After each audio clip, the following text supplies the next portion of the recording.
Hello, everybody. I am live and I haven't done a live for a while, so welcome. I'm glad to be with all of you. I'm not sure how many folks we'll have chatting with us tonight, but please leave your comments, ask questions, let me know what's on your mind. It's the 4th of July, and I know that a lot of people have obligations with family and friends and fireworks and things today. So I tried to time this between family picnic time and firework time. We're probably not having any of that where I am because we've had a bunch of thunderstorms today and they're expecting them to continue on through the night. Plus, there's a big annual event. There was a big tornado recovery party last weekend and a big annual event next weekend. So I don't think they're doing anything here tonight. Okay, could turn down the mic very slightly. Thank you, Zeno. Zeno is lurking to make sure everything sounds right. Miss Wildlife is here. Very nice to see you. And Lala's Venture, hello. Nice to be with you, too. Miss Wildlife, I'm looking forward to coming and seeing you right before I get to Rose City Vintage. My big thing today has been unpacking and repacking, and that's why I thought it would be fun to do a live and invite you to see. Hello, Willie Joe. Lawless Venture says, found a silver cuff bracelet thrifting yesterday and still trying to read the maker. Yes, that can be really hard. I've got a magnifying glass with a magnifier inside the magnifier, and I have a jeweler's loop, and I still have one mark I had trouble reading today as I was looking. Jill Carpenter, nice to see you there. Kitschy Cat, nice to see you. Matt Williams, happy 4th. Thank you. Oh, good, Miss Wildlife. I'm glad you're feeling better today. That is great. What's everybody doing today? I am, like I said, I'm mainly packing and unpacking. This, Lisa, hello there. Yes, hello in Canada, and happy Canada Day. We're a couple of days past, but I believe it was Canada's, what would it be, 157th? Yes, 157th anniversary. So congratulations. Trevor Tobin, hi, nice to have you with us too. If you folks are watching and you're not able to chat, it's because you do need to subscribe to this channel at least 2 hours in advance to chat with us. But please go ahead and do that. And the next time we have a live, you'll get a chance to. Hi, Debs Fines. Hello, Penny Keeling. Nice to see you. Oh, Heidi, great to see you too.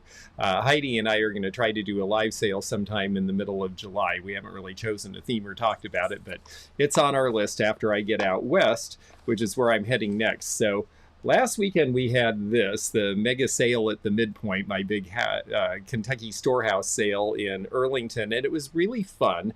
I know some of you saw the video that I did of driving the route of the 100-mile sale, and I know several of you folks came and saw me. It was really great.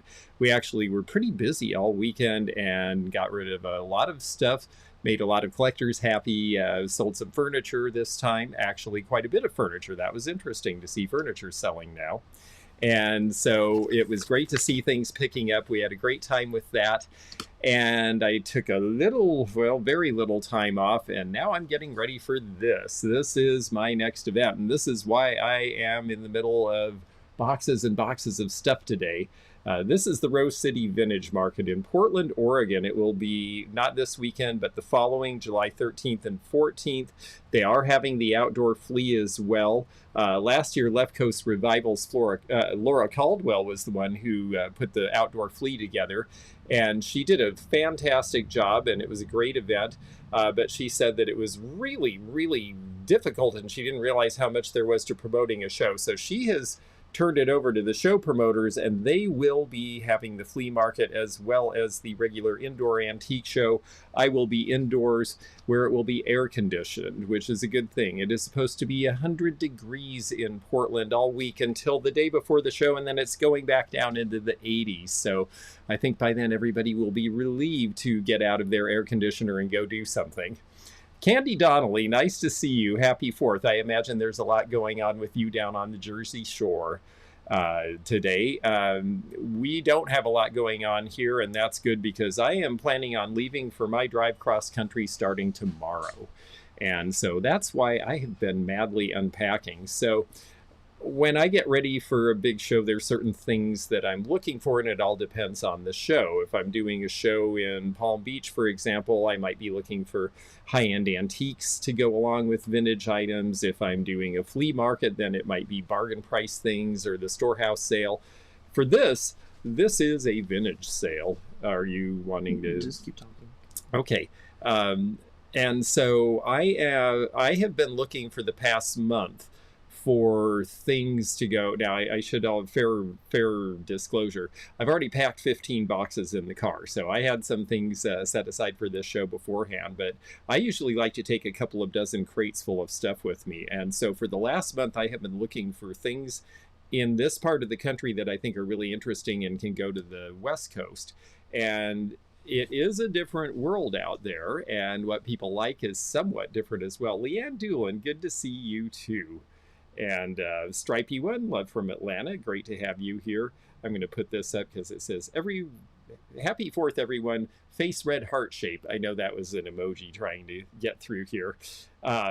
So what I have been doing for the past month is going around this part of the country and looking for things that are interesting and fun and vintage, and I feel will have the flavor that will sell out west. And so I've got a bunch of stuff I've been unpacking all day, and because I had to go through and look at what I bought and see whether it's the right stuff, whether I think I should be bringing something else.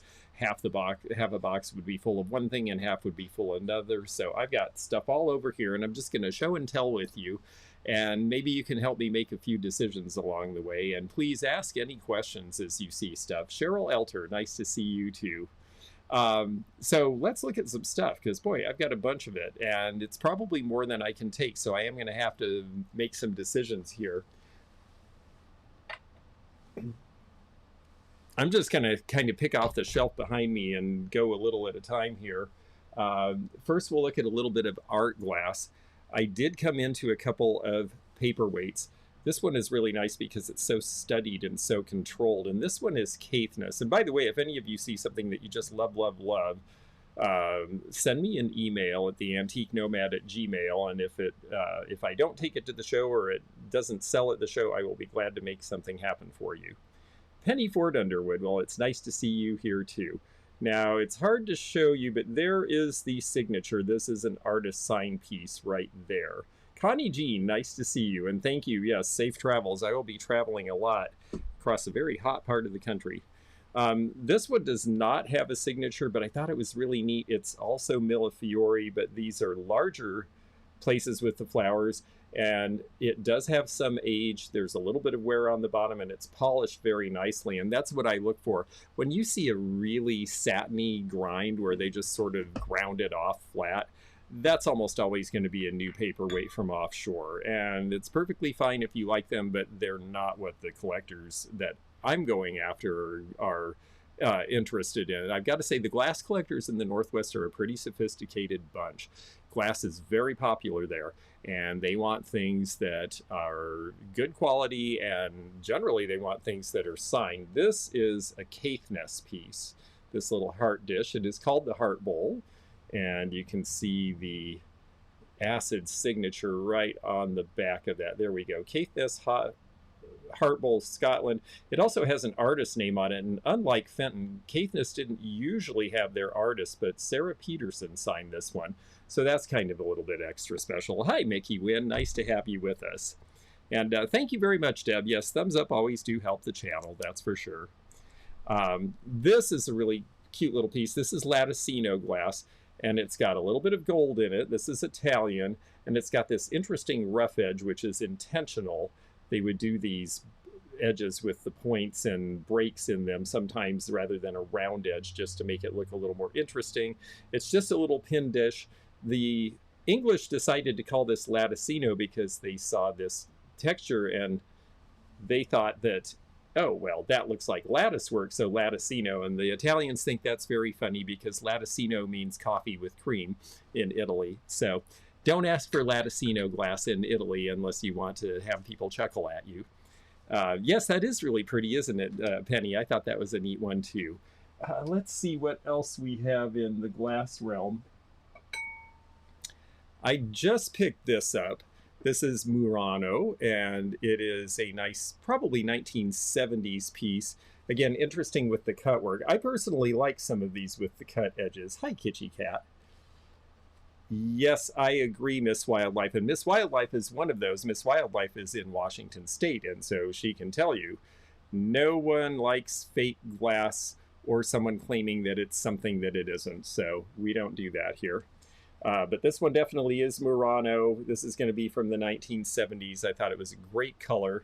And so, of course, I'm looking for that kind of thing because glass, again, is very popular out west. I've got a couple bigger pieces.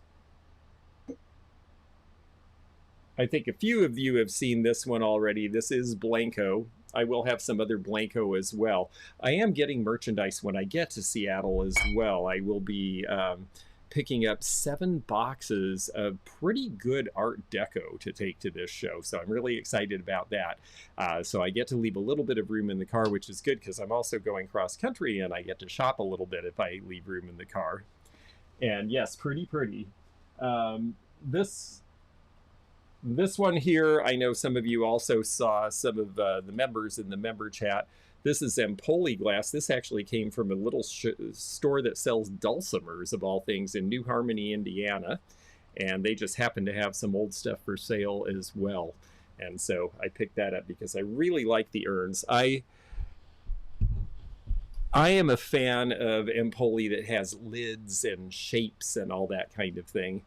And, oh, that's funny, the braid. Yes, well, I just washed my hair for this special for all of you. And Zeno put it in the braid. I have to tell you, the braid is kind of a practice thing because the braid is coming off soon, and so is the ponytail. I actually have grown it out long enough that I finally am, it is official, I can donate it, and this is what they're going to do is braid it, and then they have to cut it a certain way, and I guess it's a big complicated thing. If any of you have ever had that done before and have any tips for me, let me know. I've never had long hair before, and this is the first time I've done a donation. Well, Sarah Wrinkle, hello there. I love Empoli too, and Leanne says the same thing. And we're rocking the same hairstyle today. I love it. Yes, Art Deco. Well, I'll show you a sort of deco set right here just because it's right in front of me since you're a deco fan. This isn't super high style deco, but it is in fact 1930s aluminum by a company called Kensington. And Kensington, there's your mark.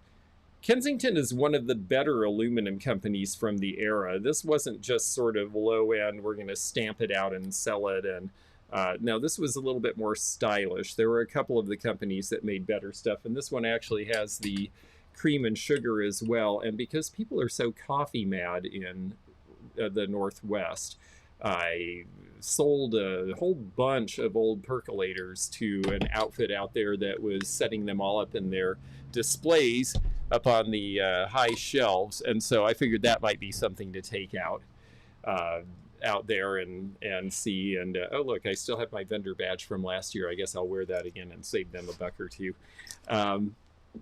Okay, let's see here. This is not in any particular order. I'll do my best for you. This you might have seen in my recent video. This is the one that I picked up for 20 bucks along the route of where the highway sale is. I've given it a cursory wash. It needs a little better cleaning, but the important thing is it didn't have a bunch of permanent stains in it, which is, you know, when you buy something and it's really filthy, you never know. Ah, Mickey donated to a local charity. Okay, yeah, Joanne Gibson gave me a list for a local charity, and if you have any idea of one that might take, that would be good too. Yeah, so this is a very nice swung vase. It's the only swung vase I think that I have left, unless I have one in Seattle that hasn't sold, although I doubt it because they're selling so quickly now, so I was glad to get another one. And Denise, hello there, and thank you. Yeah, I really thought that was kind of neat too. It was just so straightforward and plain.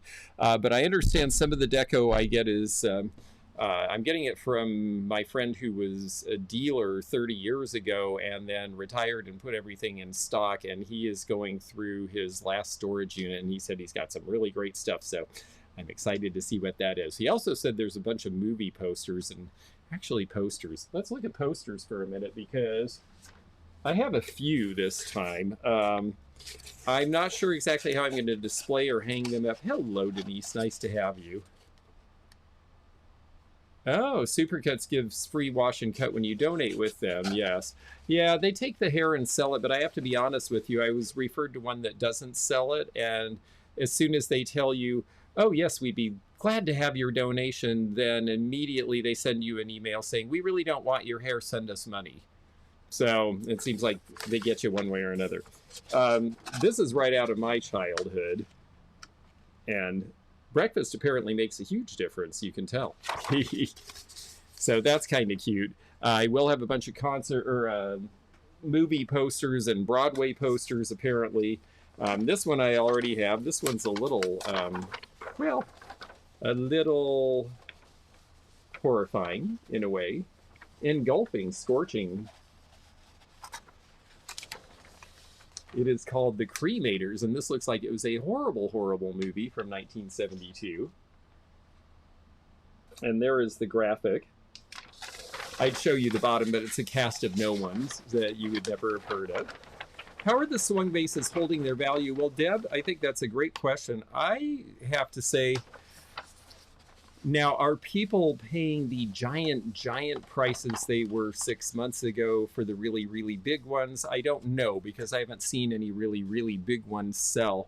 The ones like the one I just showed you, for me, they seem like they're holding up pretty well. I'm seeing prices between $150 and $300, unless it's an unusual color, and these are still actual completed sold eBay prices.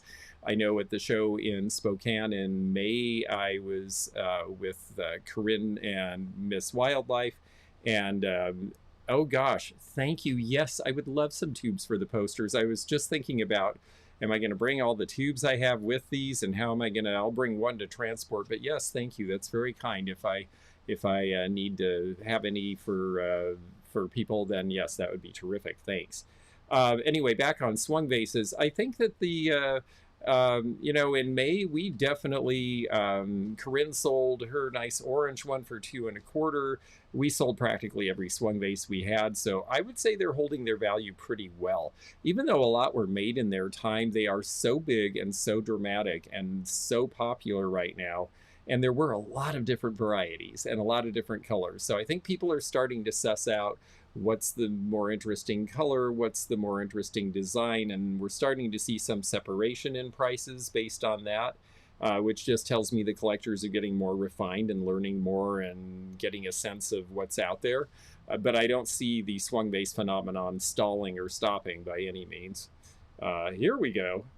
Sarah tells us, I am in a swung glass vase group on Facebook, and they're crazy for their collection, so I'm sure they'll hold their value for a while. I think so too. I've known people who've been collecting for 20 and 30 years, back when nobody was really paying attention to them. I had a couple who came in, and I bought a bunch for $15 a piece, and they paid me $30 to $45 a piece because they had a huge window in their house, and they wanted to block out some of the sunlight, and it was like stained glass, and they still have the collection.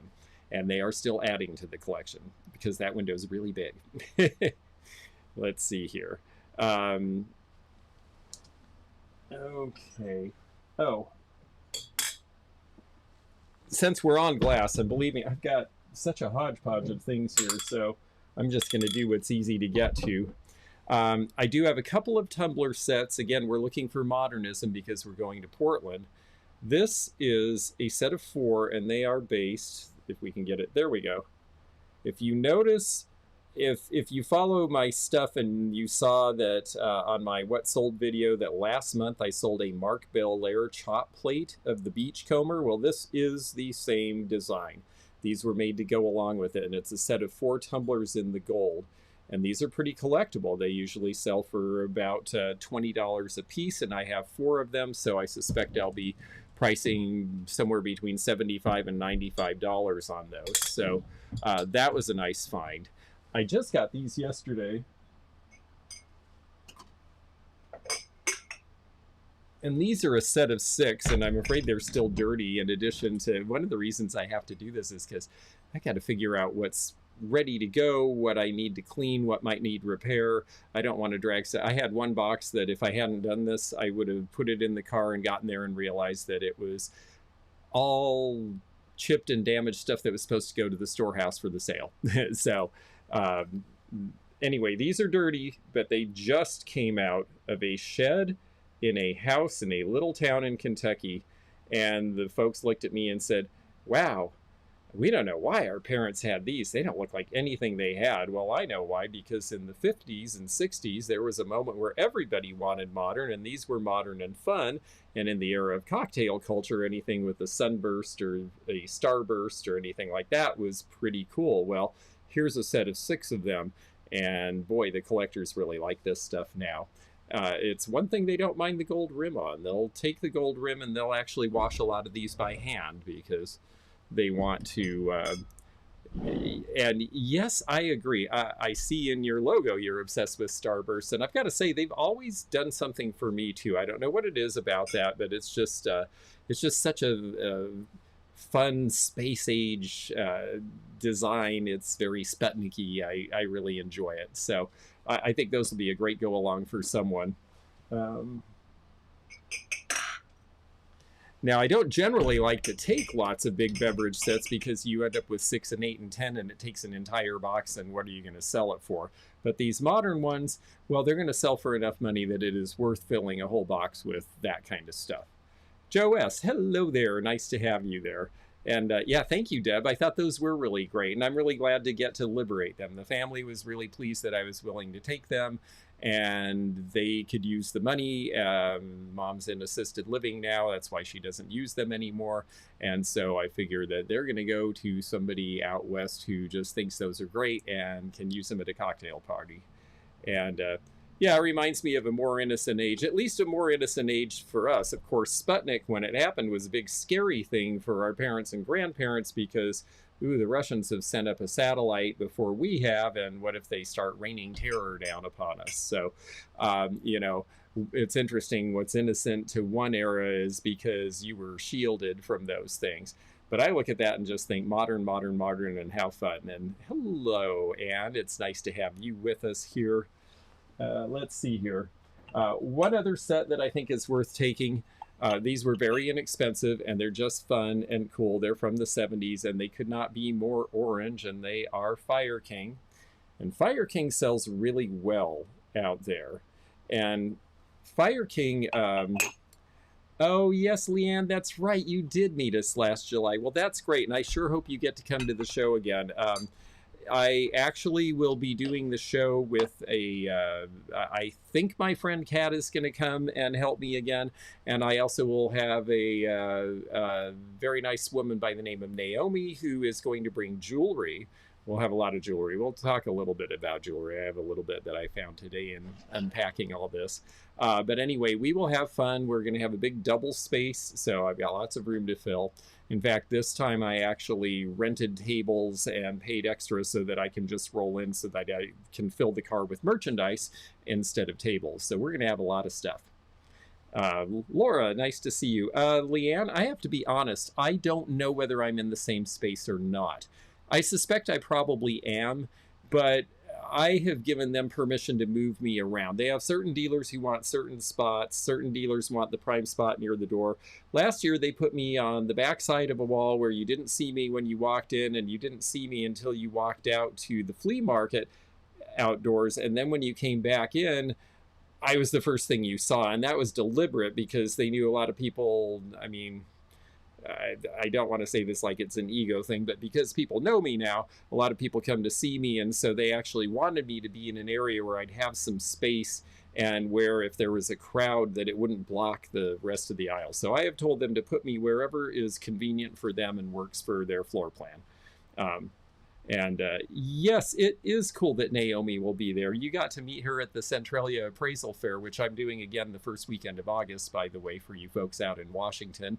If you are looking for an appraisal, it's very inexpensive, and you can have me take a look at some things for you. So yes, I'm looking forward to that. That was the first time I'd met her before, but that was the first time we'd really gotten to sit and talk. And after we talked for a while and I realized she's pretty knowledgeable about jewelry and she's starting to do shows, I thought, well, this could be a good blend. So we're going to give that a try. Let's see. All right, the rest of the Fire King, there we go with that. So that's pretty much beverage sets, because again, I don't usually take things that are multiples to add up to one thing, just because, you know, space is at a premium. I mean, I think my rent at this show is $375 or something like that, which for a big double space is not terribly expensive, considering they draw a fantastic crowd. So let's see what else we can show you. Maybe a different category here. Oh, well, this actually just for fun, because beverage sets, this is another big thing. But see, I don't mind this big thing because I can pack little things inside of it. I've become very good at packing things in things. That's why I had to buy a cargo van. I burnt the engine out of my last van by overpacking it with too much weight. So now I know better. So anyway, this is just fun. Anything with bubbles, anything with polka dots, anything with starbursts. These are just great motifs that always sell and are always interesting to people. And oh, Lorraine, I'm sorry that you had to jump through some hoops. I should mention that there may be advertising in this. If it interrupts, please just hit refresh, and I'm sorry about that. I am new to the live thing, and I wasn't sure how to control that. So hopefully you won't get too much of a hassle getting back here. Let's see. Let me set that down. Okay.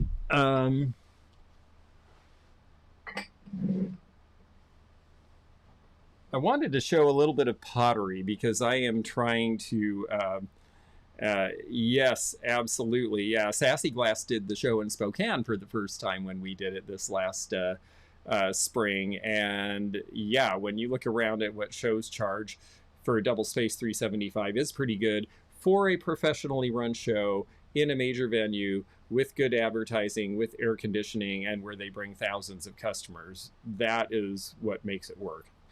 Well, that's very kind of you. I appreciate that. And polka dots, yes, polka dots are really fun. Ruth, okay, thank you. I'm sorry about that. I've always seen you as R. Ann, and I'm never good at that. So Ruth, very good, Ruth. I have other pieces of Roseville, but this wisteria piece I thought was really, really pretty, and this just came to me, and I'm very happy to take that out because this is a pattern you do not see as often. And it's just so nicely done. And this is early in the floral lines because it doesn't even say Roseville on the bottom, but it absolutely is. The clay's the right color, and it is really, really cool. And yes, we will be back in Spokane in October. Absolutely. So I'll go out there, we'll sell all this, and then we'll have all fresh stuff for Spokane. Anyhow, I wanted to share this with you. I just pulled it out of the box about 30 minutes ago and thought, yeah, that's a definite has to go with because that one is just really pretty. Let's see. I have some pieces of McCoy pottery. This is one of them. McCoy, of course, in the 1930s and 40s when this one was made. Look how that glaze is. Their glazing was not really very precise in the early days. And it made it, you know, it was fun and less expensive, but now it gives it this rustic look that people really like. They like the fact that it's not perfect, that it's variegated in a way that isn't deliberate. It just was sort of whatever they did. And so actually these pieces sell pretty well. And there is your old McCoy mark on the bottom there. So yes, that is a very pretty vase, Penny, absolutely. And I love the handles too. I really like the fact that it's the double handle and there's some design in it. McCoy's molds were really great. The designs were great. The glazing was kind of imprecise, but that gives it a rustic feel that a lot of people like. And I sell these really well all over the country because modernists love them, and so do people who have a more rustic interior. They go with a lot of things. And yes, absolutely unintentional drip glaze, but drip glaze nonetheless. I think that, oh, well, we'll just keep kind of going with what we have here. Let's see, another pottery piece. I've got some various critters and such. We'll start with the Blue Mountain Poodle. I think this is the only piece of Blue Mountain I'm bringing. I am planning to go to the flea market up in Vancouver, and maybe I'll be lucky and find some more blue. Oh, no, I actually shouldn't say that.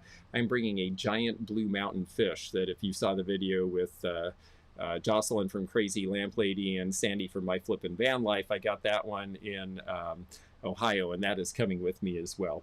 But Blue Mountain Pottery is collectible in a lot of places, but it's definitely known in the Northwest because it came across the border from Canada and there was quite a lot there. And I like how they were careful with this one to make sure the eyes and the nose had the green splash, so it actually has a face. Yes, yeah, the older Ohio potteries, definitely. Ohio and California pottery from the 30s and 40s, absolutely. I'm going to show these real quickly. I am bringing a whole bunch of salt and peppers. I just got a collection yesterday with hundreds of salt and pepper shakers, and I didn't have a chance to go through all of them, but I'm pulling the anthropomorphics. I'm also looking for any that are old with corks in them. I've got a couple that are the pack mules where the salt and peppers hang off the sides. So we'll have some fun with some kitchen and kitsch there, because that's actually been a very, very good category the last few months.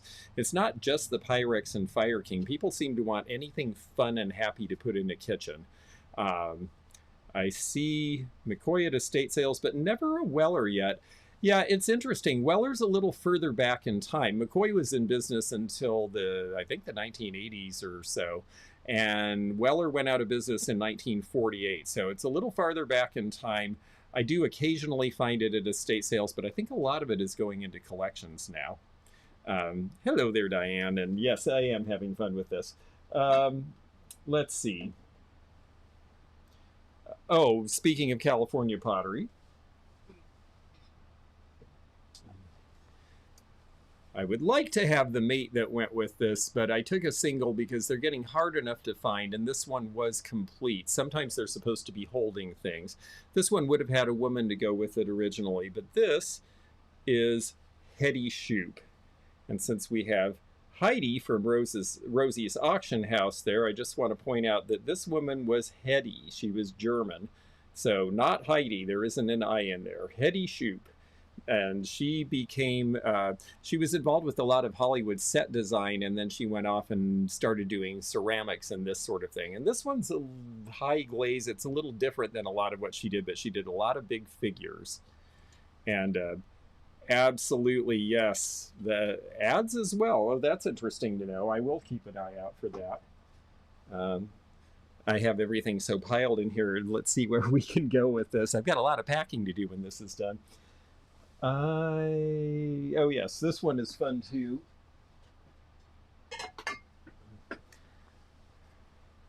I really like her. She is just so much fun. I actually have a lamp that looks very similar to her. A woman in a ballet skirt doing a pose like this. And so I'll be bringing that as well.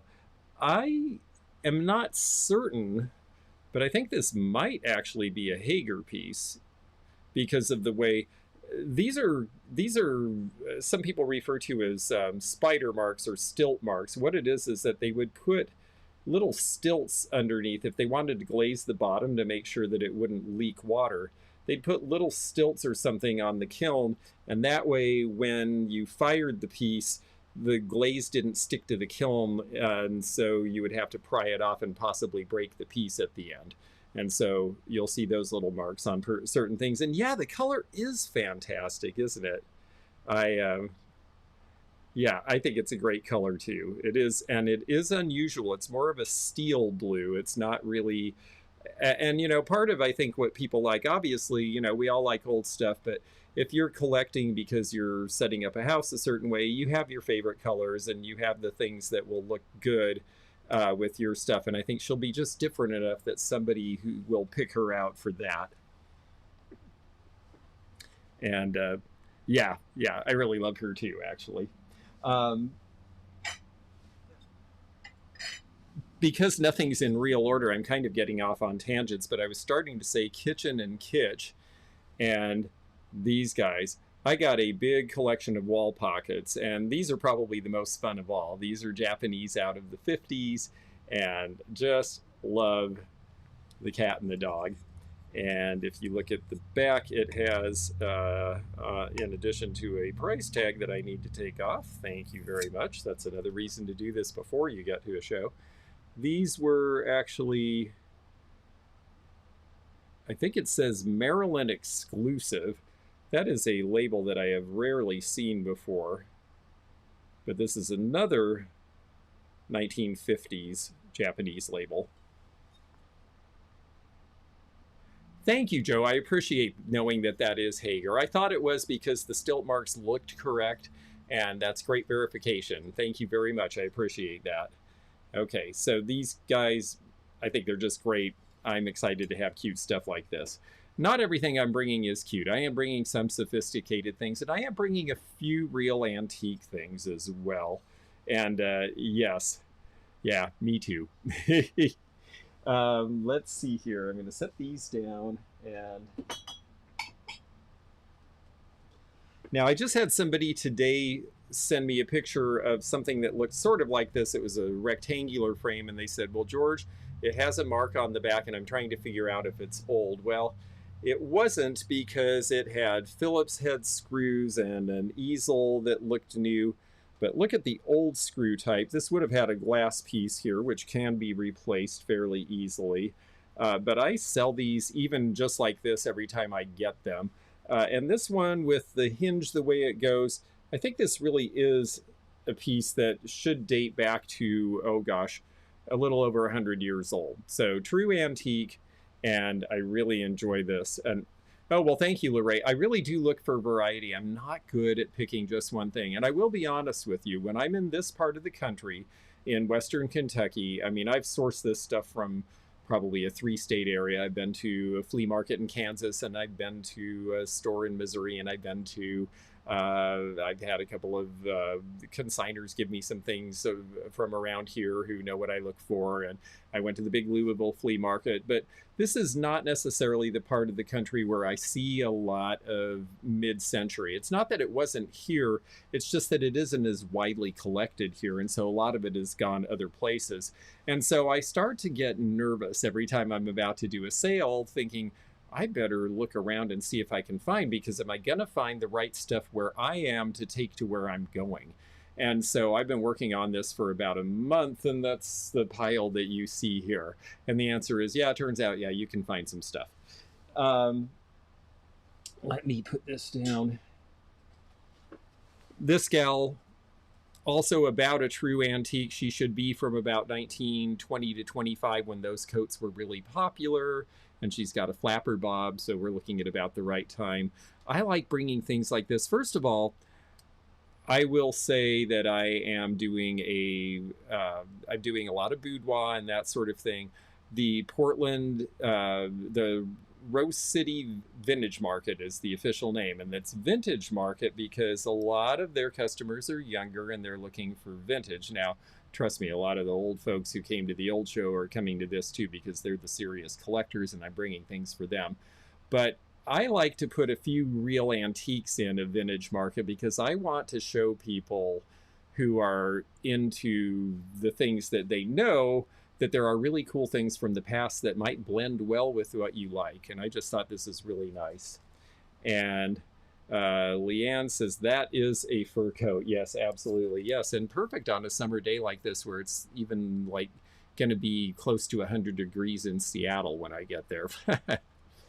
Am I bringing any Blanco? I'm bringing a little bit. I don't have a ton right now. I do have a person in Seattle who has several pieces who belong to his father, and he's a musician and he travels, and he said, I'm just not in one place to enjoy this, so I'm supposed to see him, and hopefully I'll have a few more pieces. I am not seeing a lot of Blanco out there for sale. I have a really great piece or two that I somehow have misplaced. Like, I've got the top for one decanter and the bottom for another. If I can get that worked out, then I'll have a couple of neat pieces. I think the frame is earlier. Yes, that is absolutely right. The frame is probably from 1890 or 1900. That's an Adirondack frame, because that's where they made those stick frames originally, was up in the Adirondack Mountains of New York, and they sold them to tourists going through there. So yes, you're correct about that. I am probably responsible for moving a lot of stuff around, right? Well, yes, I am. Partly when I take on stuff for other clients and move their things around, of course, I'm responsible to keep track of all that and pay them correctly and all that. But also, I I move a lot of stuff around. I take things from one part of the country to the other because, you know, I'm not expecting to find $20 swung vases out west, but I found one here. So yes, I do take things around quite a bit. And hi, Brenda, nice to have you. And yeah, it really is a pretty frame. A couple other things in terms of frame pieces. This is a nice silhouette. I have a lot of small silhouettes. This is a nice large one with some nice gold color, and I love that sort of buff background. And this one actually has a name. This is a Reliance product. Reliance was one of a few companies that made these at the time. And this one's a relatively early one for the reverse painted glass silhouettes. Of course, the French did the paper cut silhouettes back in the 1870s and earlier, and I actually have one of those to bring too. And so, set that aside. And oh yes, paint by numbers. I have a couple of paint by numbers that are fun that I'll be bringing. I also have this, which again is true antique. Now this was put in a newer frame, but this is the piece itself is original. It's about 36 inches across. They referred to them as yard longs, although yard longs are usually one scene, whereas this one shows many different scenes. And this is always levers, and the frame is newer, but the prints are original from the late teens. Look at the styles there. And Abby, I am in Kentucky currently. I am getting ready to start driving tomorrow to Portland for the Rose City Vintage Market, which is not this weekend, but the following weekend. Yes, I just think it's so fun. It shows the whole courting ritual, and then they end up having a baby at the end after they got married, because this is from about 1910. So, you know, there was propriety there. And I actually think the frame they picked, even though it is a newer frame, is a nice frame as well. So I think this will be a fun thing to bring. And again, something that I can show where, you know, I like to think of myself as helping younger people and people who are new to this, well, regardless of age, and people help me in return. And we all learn more about this stuff. So I figure by bringing some true antiques and mixing them in a way that shows how they can be used with vintage, some of our decorator customers who are just buying because they like it might get turned on to, oh, but I like that artist from the 1910s, or I like silhouettes, and I think I'll collect those and do a wall or that sort of thing. And yes, it is a long drive. I will leave tomorrow night while it's coolish and try to get up into the northern states a little bit. And then I will be heading west for probably 3 more days after that, about 3.5 days. I just, you know, the teaching thing, it just sort of, it came to me when the YouTube thing came up, and I thought, oh, this would be really fun. And it turns out I like that sort of thing. I don't know that that was a direction I was going in life before this. Got to have a nice hat to wear, of course, and this one's actually a men's hat for a change, so that's better. This one is a London Fog, and it's very tweedy. London Fog is a company that I knew a lot about at one time because it was the anchor of our outlet center in Centralia when I first worked there.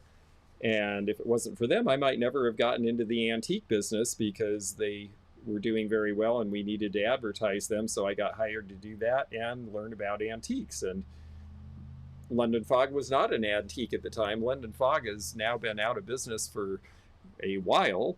And even though it says London Fog, they were all made in Maryland, or at least the company was from Maryland. But this is an older piece. It's got a 7.5 label, which is actually my hat size. But this belonged to Zeno's grandfather. And so I will wear it in memory of him, maybe at the show, although if it's 100 degrees, we'll just put it out for sale probably. Yes, dapper. Yes, he was a little bit dapper. He didn't dress up much, but when he did it. Oh, yes, that's right. I remember you're in Oklahoma. And yeah, the drive is beautiful. Hi there, Rob. Nice to have you here. Did I have a foundation before I started selling, or is it on the job training? Well, I had a foundation that came from being hired to do the advertising for that company because they had antique malls as well as this factory outlet center. And I had a little bit of a foundation because my mom was always a thrifter. I collected things. I still have the first penny I ever got. I've been a coin collector since I was 6 years old. So yes, I knew a few things, but so much of this has come from working around this stuff and on the job training, and it's just been great. One more hat because it's in the way of everything else. And this one says it is from San Francisco del Rincon. And this, it looks cool on, but it's more likely to be hung as a wall decoration. And it is a great old sombrero. This is probably 1950s or 60s. Love the green guitars. It's a little less outlandish in color than some of them are, but I think it just looks great. So that'll be fun to take too. Okay, yes, the raincoat that lets you laugh at the leather. Oh, you worked for London Fog in the 70s. Interesting. Yeah, I ended up meeting their CEO in the early 90s. They opened the store in Centralia as a standalone because they couldn't sell raincoats in the Northwest, and it was so wet there, and they couldn't understand why. And then they found out that Eddie Bauer and Pacific Trails had the market sewn up, so they said, well, we'll open an outlet store in the middle of nowhere. Well, the middle of nowhere happened to be Centralia, Washington, halfway between Seattle and Portland, where the antique malls were. And that's how the people who were in the antique business suddenly were developing an outlet mall, which is why they hired me. So thank you, London Fog. I wouldn't be sitting here today probably without them. They were very, very popular in their time. The first year that that store was open, they predicted they would do 500,000 in business, and they did 6 million in business. So yes, you're gonna roast out there in Eastern Washington, and I'll be right there with you driving through. Let's see here. A couple of other things. This again, now this one is not necessarily antique, but it's absolutely an antique style. It's a really lovely piece of porcelain with the 3 dimensions, the flautist. I'm being very careful with this. We don't want to break this. Now, this was done actually probably in the 1950s, and it's got the Alt Meissen mark, and they talk about the history of Meissen going back to the 1700s and how this is based on a Meissen piece. So it's not Meissen, but it's very, very, very nice. And it's the kind of thing that would be very pretty in a certain setting for someone who likes this sort of thing. It's a very nice piece of porcelain. It's, I would think, easily worth $100 and a quarter, $100 and a half. So I will be wrapping that very well and taking that with me. And one other thing before we get back into happy modern land is I was given this wonderful set, and there's a pair. Let me see if I can hold them both. You might as well see. Frame about how old, I think on that one, probably 1950s, honestly.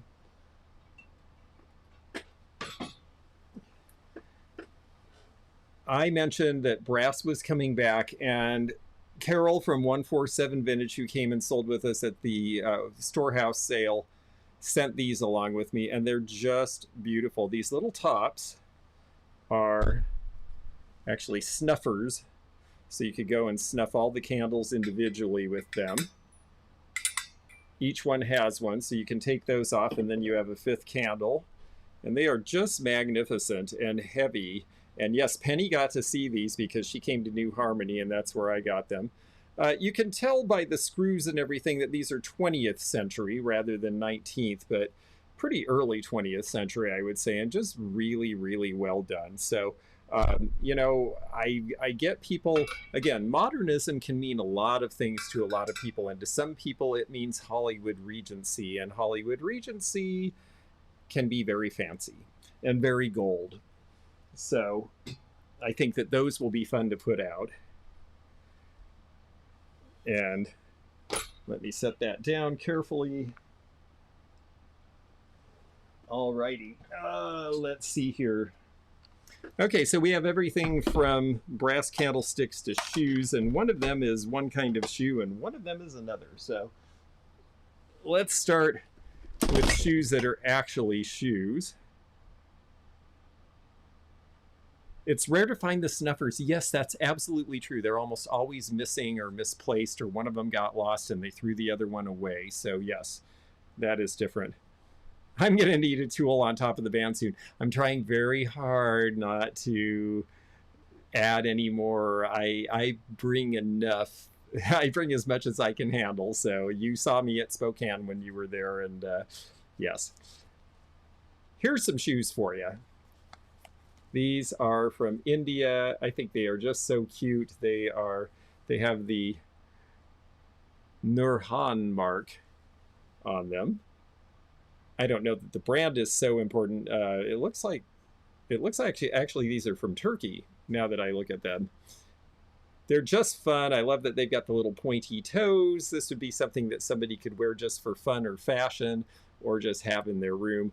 I also have sold to Nordstrom. Nordstrom has a shoe museum, and they actually have come and bought at the Portland show before, so maybe those will be for them. But I have a feeling they'll go with somebody who has much smaller feet than I do. So yes, Aladdin shoes. I thought that was really fun. And then the other thing that's kind of fun, and this is actually, believe it or not, this is technically vintage now. Made in Taiwan. It has a date of 1987 because you could start having your own phone, and at a certain point they thought it would be really fun to make a shoe phone, but not like a Maxwell Smart shoe phone, like a shoe phone where you literally hold it up to your ear like this and talk. It's a very silly thing. There are customers for these now that people don't often have landlines. A lot of these got pitched. This one still works, and believe it or not, yes, there is a customer for that. So I think that'll be great. Yes, great for fancy dress. Yes, exactly. You might need two phones if you were wearing red plastic high heels. Hey, Beth, good to have you here. I hope that things are better for you today and you're getting your air conditioning soon, because it sounds like we're all going to need it. Did I buy the yellow phone? Why, yes, I did. I do have the yellow rotary phone. I think it's packed in one of the boxes I've already put in the car. Don, hello there. Nice to see you. And I would say happy July 4th, but you're in Canada, so happy Canada Day belatedly. Yes, I wanted a Maxwell Smart. Well, maybe not a high heel, but I would love the Maxwell Smart shoe phone. Okay, let's see. What other things... This is a piece of glass that was a little mysterious to me at first, and I looked at it a couple of times and decided it was legit. It does feel kind of slick, like newer glass. And that isn't always a, gee, that makes it not worth buying situation. It just tells you that it's made after probably the late 1980s when the annealing process changed, and you feel almost an oily feel on the surface. The thing I was looking for that confused me at first, this was a Goodwill find, and I thought, well, I'm going to get it because I think it might be legit. It's got this weird plastic on it. Well, it turns out that is a piece of plastic film that somebody stuck. An Agent decided is the sofa. Yes, I loved that show. This was just put on it by somebody. I'm going to throw it away now. I just wanted you to see it. It pays sometimes to peel stuff off the bottom of things, because once I did that, I could see the Swedish etched signature on the edge there. And that made me feel convinced, along with the way that it was finished at the bottom, that this is a 1980s Swedish piece of glass and not something brand new made in Eastern Europe somewhere. So I am bringing this because I think it's a great color and it's a nice style. And these Swedish pieces like this, typically, they seem like they sell for $40 to $50 to people who understand what they are. So we'll set that down. I am planning on bringing a bunch of Fenton. I don't have any of it out here today other than, well, I shouldn't say that. There's always one. I have one of the little birthday critters here with the rhinestones that are supposed to match a birth month. But I do have other pieces of Fenton that'll be coming with me as well. I just not been, they came early, so. Pamela Blanchard, well, hello there. I'm glad to see you. It was fun seeing you. I watched the videos with you at the pop-up sale with Thrifter, Junker, Vintage Hunter. I know some of the folks who came and saw us went up and saw you, and it looked so much fun. It looked like you guys had a great time, and it seemed like you did really, really well. So congratulations on that. A very fun event. If I don't have an event the same weekend next time, I'll try to come up there and see what it's like. Okay, let's see what else we have here. All right, on the critter line, critters come in sophisticated and not so much. So here is maybe a little more sophisticated. And this is a penguin. And I think this one, someone wrote 1970 on the bottom, and it has a small mark in there that I have not really been able to decipher. It seems like the quality and style of Lomonosov from Russia. But if anybody knows this piece, please put something in the comments, and you'll save me a little research.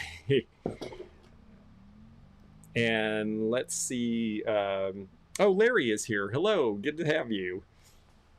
All right, let's see what else. Some more little critters here.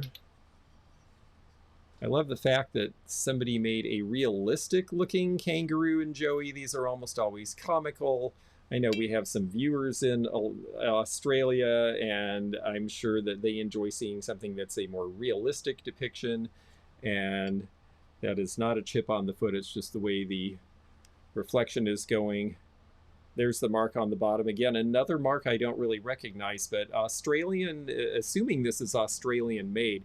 Australia had a few really good potteries. They had Wembley pottery. They had a couple of others, mostly in Perth on the west coast. And I don't know that mark. So if anybody out there does, please let us know in the comments. And yes, oh, Beth just saw the braid. Yes, the poof swinging around drives me nuts, and I'm getting close to donation, so braiding it is the next step. Ruby on the kitty, those were actually, let me show you that again real quickly.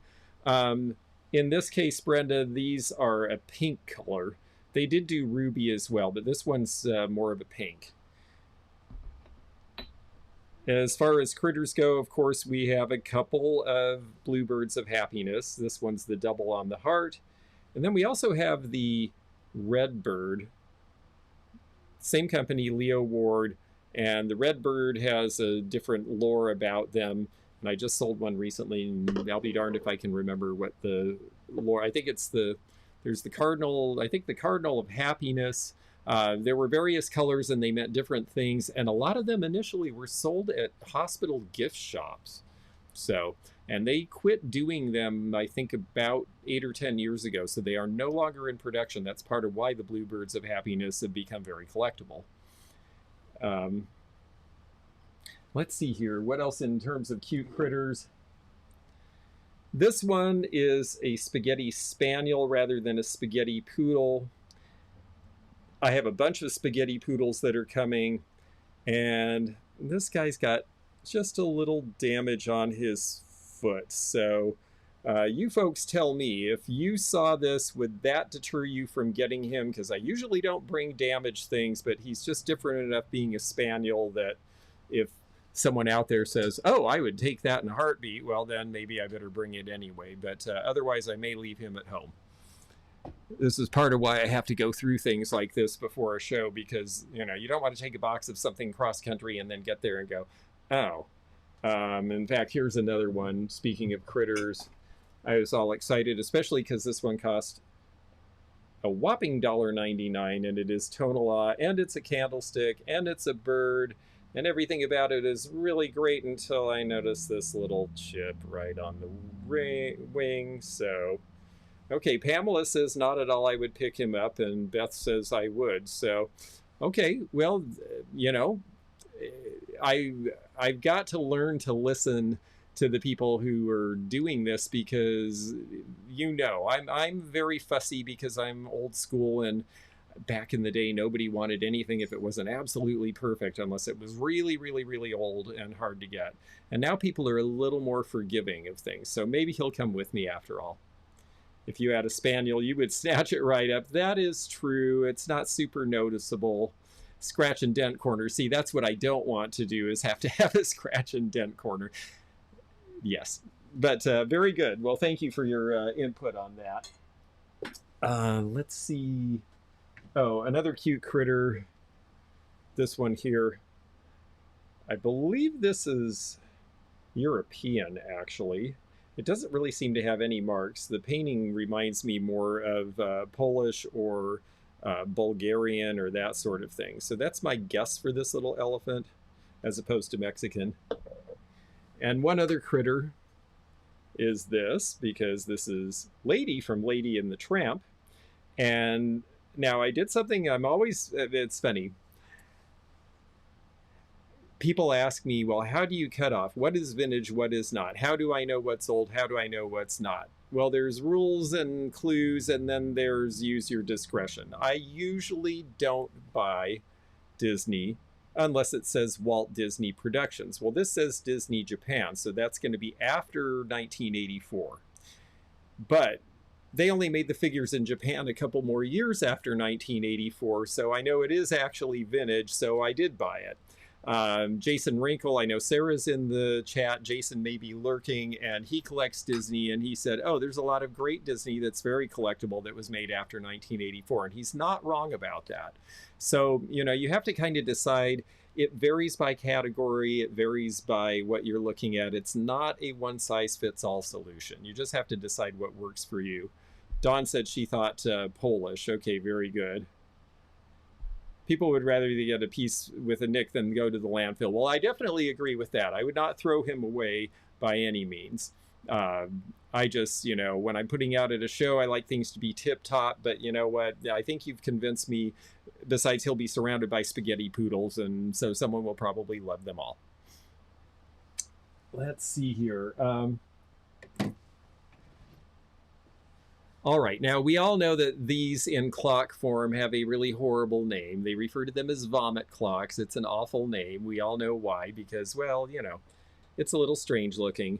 But I'd never seen them as owls. Let me see if I can get this off without snapping myself in the face. There we go. Can't even see the trash can in here. There's so much stuff. Ooh. Is this stuck together? It's a, there we go. It's a resin product.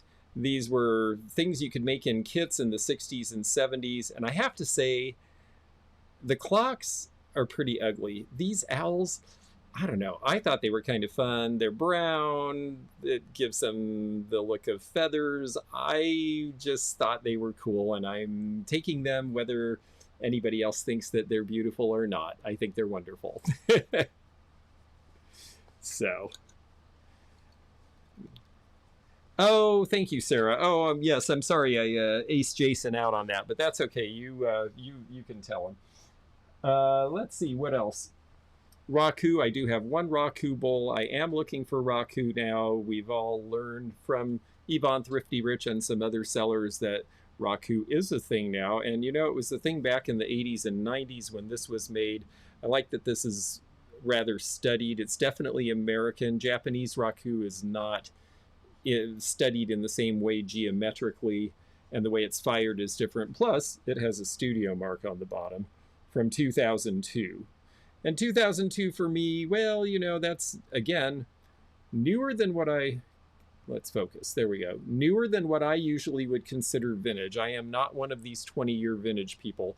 But this is a studio. They don't produce this. It's out of production. My main concern about things being truly vintage is that I don't want to sell somebody something and say, oh, yeah, it's 20 years old, and then have them find out that, yeah, they've been making it for 20 years and you can still order them new. That is not what antiques and vintage is about.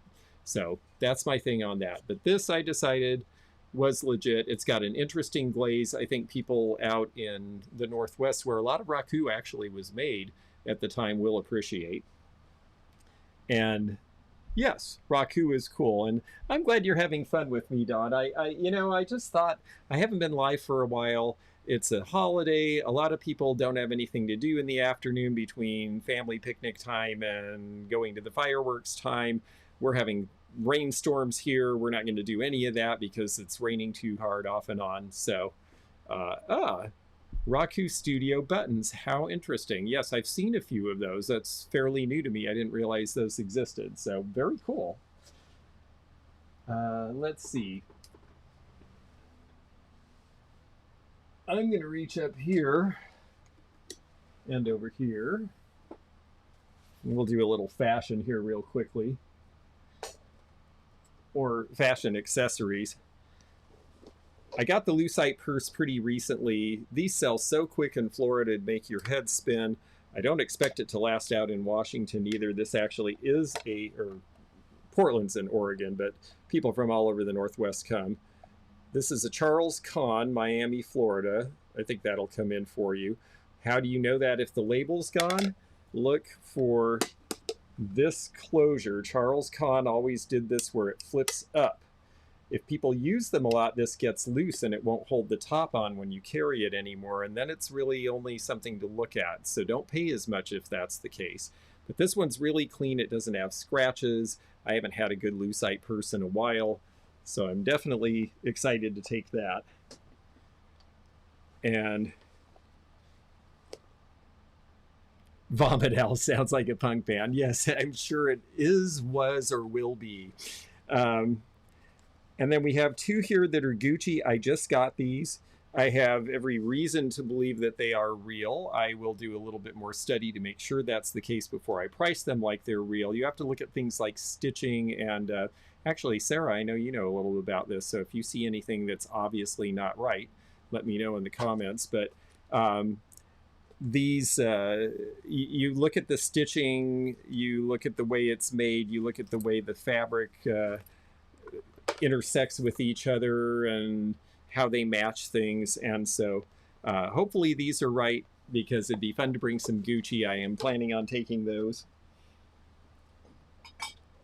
Let's see what else there is here.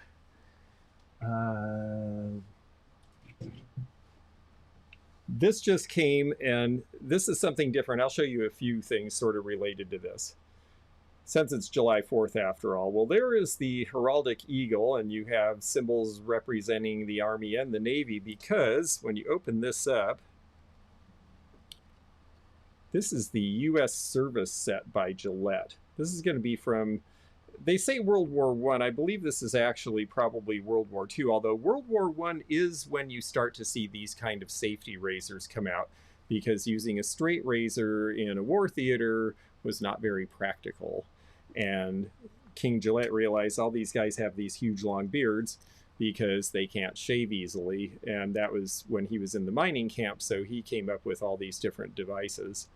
Let me get that to focus in. There's what some dealer at some point had as a price on it. I think that's actually about right, because it has all the pieces and it is the military service set. But it may even have gone up a little bit since then, so I'll do a little looking into that. Believe is World War I. Okay, very good. Thank you. I will look for it as a World War I piece then. You may well be right. I had one before and it was in a khaki container, and that one I knew was First World War. So you may well be right, because that is when they were starting to change over from the straight razors. So I'm gonna take your word for it. I'm not taking a lot of ties. Ties don't usually sell for a lot, but Portland is a basketball town. Basketball and soccer are their two professional sports, and this one is a Ralph Marlin tie. And Ralph Marlin was a label in the 80s and 90s. I had several Ralph Marlin ties at the time. You paid more for them. They were novelty. I had a great one with the flamingo. I think I still have that one, actually. I kept a few of them, even though I haven't worn ties in years.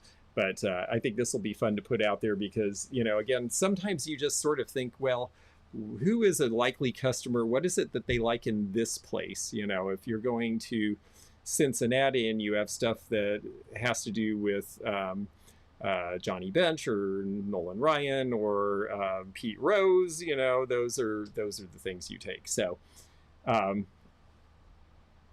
well, thank you very much. Good luck tonight, and we will talk to you again. Let's see here. Other accessories. I just got these. They're a little small on me. I got these at the little antique show that happens in conjunction with the storehouse sale that we just did. They do an antique show. It was actually double the dealers this year, and they had some really fun stuff. Jill Carpenter was there. She was in the chat. She may still be, and she and Ken were there, and They said they had a good show, and it really seems like it's a burgeoning show. So it's exciting to see that, especially in our little area here where we haven't had anything like that for ever, as long as I know. Anyway, the cat's eyes, I really cannot see a thing out of these. Somebody had bifocals, but I buy these because, yeah, they're cute and they're fun and they have a look. And I look for older ones. This one had a mark on the inside that said they were American Optical, so we know that they have some age. Let's see if we can get that to focus a little. It's going to focus on my fingers. There we go. And it is definitely a look, Rob. It's not a look I plan to affect on a permanent basis. But yes, it is definitely a sassy cat eye, and distinguished in a sort of what was Lily Tomlin's character, Ernestine, the phone operator? I think she wore a pair kind of like that. But you actually, if it is a full lens all the way around, you can actually have new lenses put in old glasses, and a lot of people do that. And especially out west, I know there's several collectors who do that. Let's see if we have anything else accessory related here. I have a giant jar of marbles, which I'll just show you. I haven't decided whether to bring little paper bags and have people take a handful for $10 or just charge $100 for the whole thing, but there's a bunch of variations. A bunch of different companies made those. I am bringing...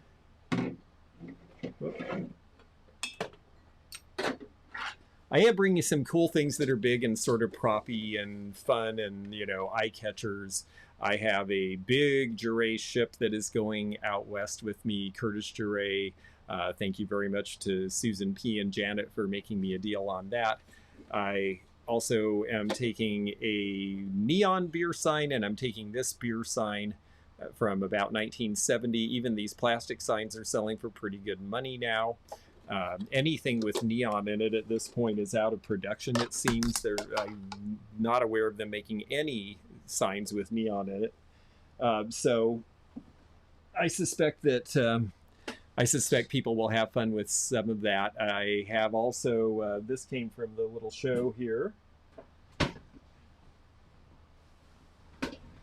This last weekend, because I thought I might like to have some lighted display, and here was this. Fresh toasted nuts, and it does work. It lights up, it heats. I hope it, well, I mean, the heat is from the lamp. It's just from the light. So I'll put some things in there that can be under a light, and we'll have a nice little display until it sells. Zigzag still does the neon, and they are expensive. Yeah, they've really gone up. It was Ernestine Tomlin. Thank you very much.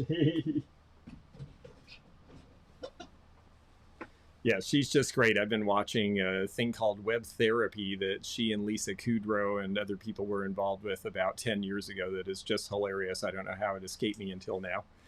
The beer signs, you know, honestly, that one is probably in the $50 range. The neon one is probably a couple hundred now. I mean, they really are so popular these days. So it's probably going to be somewhere in that vicinity, I'm guessing. This is a really cool thing. I wish I could find some attribution. This is a copper plaque out of the 1970s, and I don't think this was something like a copper craft kit. I've had some of those too. This one seems to be professionally done, and it's just a really interesting design. There we go. And there's the sides. I don't see any artist information on this, but it absolutely has a great look to it. So I think that's going to be fun to take and very modern looking. And Trevor, thank you very much. That's really good information. And yes, the light green inside is what I've seen, and the purple top might be a scarce variation, but definitely World War I. Thank you very much. That's great. I appreciate this. Yes, just when I was sure I'd lost my marbles, there's a whole jar of them. Yes, indeed. Yeah, and thank you, all of you. Yes, I do think that is cool, too. I think someone else is going to feel the same.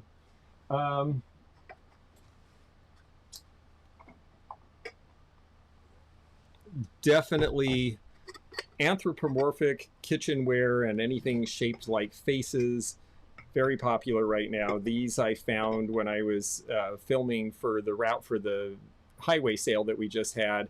And I think it's two different companies. One might be PY, and this one, the garlic guy, I don't think is, but they're both Japanese from the 50s, and they're in great shape, and I just love the faces. And so anything that smiles and is happy, you know, a lot of people, that's what they want to surround themselves with. And especially in a place like the kitchen where you're cooking and concocting and it's chemistry and it's fun and you're making for yourself or others, and it's just supposed to be a good time. So there it is. And yeah, I have never seen that particular design either. I don't see a lot of the copper plaques like that in general anymore. So I thought that was kind of neat. Of course, now again, talking about where am I going and what do you take to where you're going? Well, there are not major antique shows in Western Washington right now because the pandemic unfortunately put the big promoter out of business. And so Rose City Vintage is the major antique show for Western Washington, the Columbia River, and Western Oregon. And actually they get people from as far as Japan, lots of Californians, people from Canada come. One year we had someone fly all the way from Atlanta. So it does draw from a large area. And so I bring my Seattle World's Fair things there because that's where you're likely to find someone who will like that. The little tumbler is just something they gave out, and there we go. And it showed the whole World's Fair grounds, including the Space Needle. But the thing that I really love is this guy. These came in a chrome finish and this gold finish, and I think there was a third finish, like a copper finish. And you don't see them very often anymore, but it is the Space Needle as a lighter. And the reason they had the idea for that is the Space Needle originally in 1962 had a 50-foot gas flame that leapt out of the top of it just during the World's Fair years. I don't think they've done that since. And it says Seattle Space Needle USA on the bottom. And I love the Space Needle too. And yes, that is a lighter. And yes, I do think it's really cool. Oh, that's wonderful that you put up the Treasure Craft wall pockets. Well, I have to admit, Rob, I have selfishly been holding back my Treasure Craft wall pockets, and they are not coming to this show either. I have the apple and the pear, I think, by Walker Potteries, which are similar time too in California. But I am holding on to the Treasure Craft because I want to do a Treasure Craft special this fall, and we'll talk more about that when we get closer to it. Banana, pear, and green apple. Those are, the banana's a little harder to find, and strawberry is the other one that I know of in that line. So look for strawberry. Let's see. This is just pretty. I have not tried to put a black light on it. I'm not sure that it's going to glow under a black light. I don't know that it's that kind of green, but I just love it because it's green 4-leaf clover. And again, this is Murano with a nice finish. And so that to me is just a hot piece. Anything like that right now, I am definitely a big fan. Let's see. Hey there. Oh, that's great. Oh, I'm glad that you're in Bend, and gosh, it was so fun seeing you at the show last year, an example of someone who came up from California, and it's great to see you, Jamie, and I hope you're having fun in Bend, and if you get a chance to come over, you know what, we have air conditioning, and it's really hot in Bend. So, anyhow, yes, it's great to have you here. Let me show you some other stuff that is coming with me. I have a bunch of big pottery by Hager. I also have this TV lamp by we're not sure whom, but I've never seen the genie lamp before. I just thought this is really cool. Looking at the felt on the bottom with that sort of speckling in a beige felt. This is going to be sometime around 1960. It's all in good shape. It does work. I just thought that was going to be really cool. Yeah, the 4-leaf clover would be great for a 4-H member. I have a relative who's involved with 4-H, but she has so many farm animals around that she said don't send her glass. So we find things that the animals won't break or chew on for her house. And yes, it's supposed to be scorching. Fortunately, it's going to be a long hot drive west, but once I get there, It's supposed to cool down just in time for the show. It's supposed to be in the low to mid 80s both days of the show. So not a horrible time to come out at all, and should be pleasant for the outdoor flea market as well. Will look great with the shoes. Oh, well, thank you for that idea. I will put the Aladdin shoes with them. Hey, I like that. That's great. Actually, let's check that out right now. Let's see. So we've got Aladdin shoes. And where did I put it? Oh, there's so much stuff here now. Aladdin shoes and Aladdin's lamp. Well, they'll look better when I put them in a display.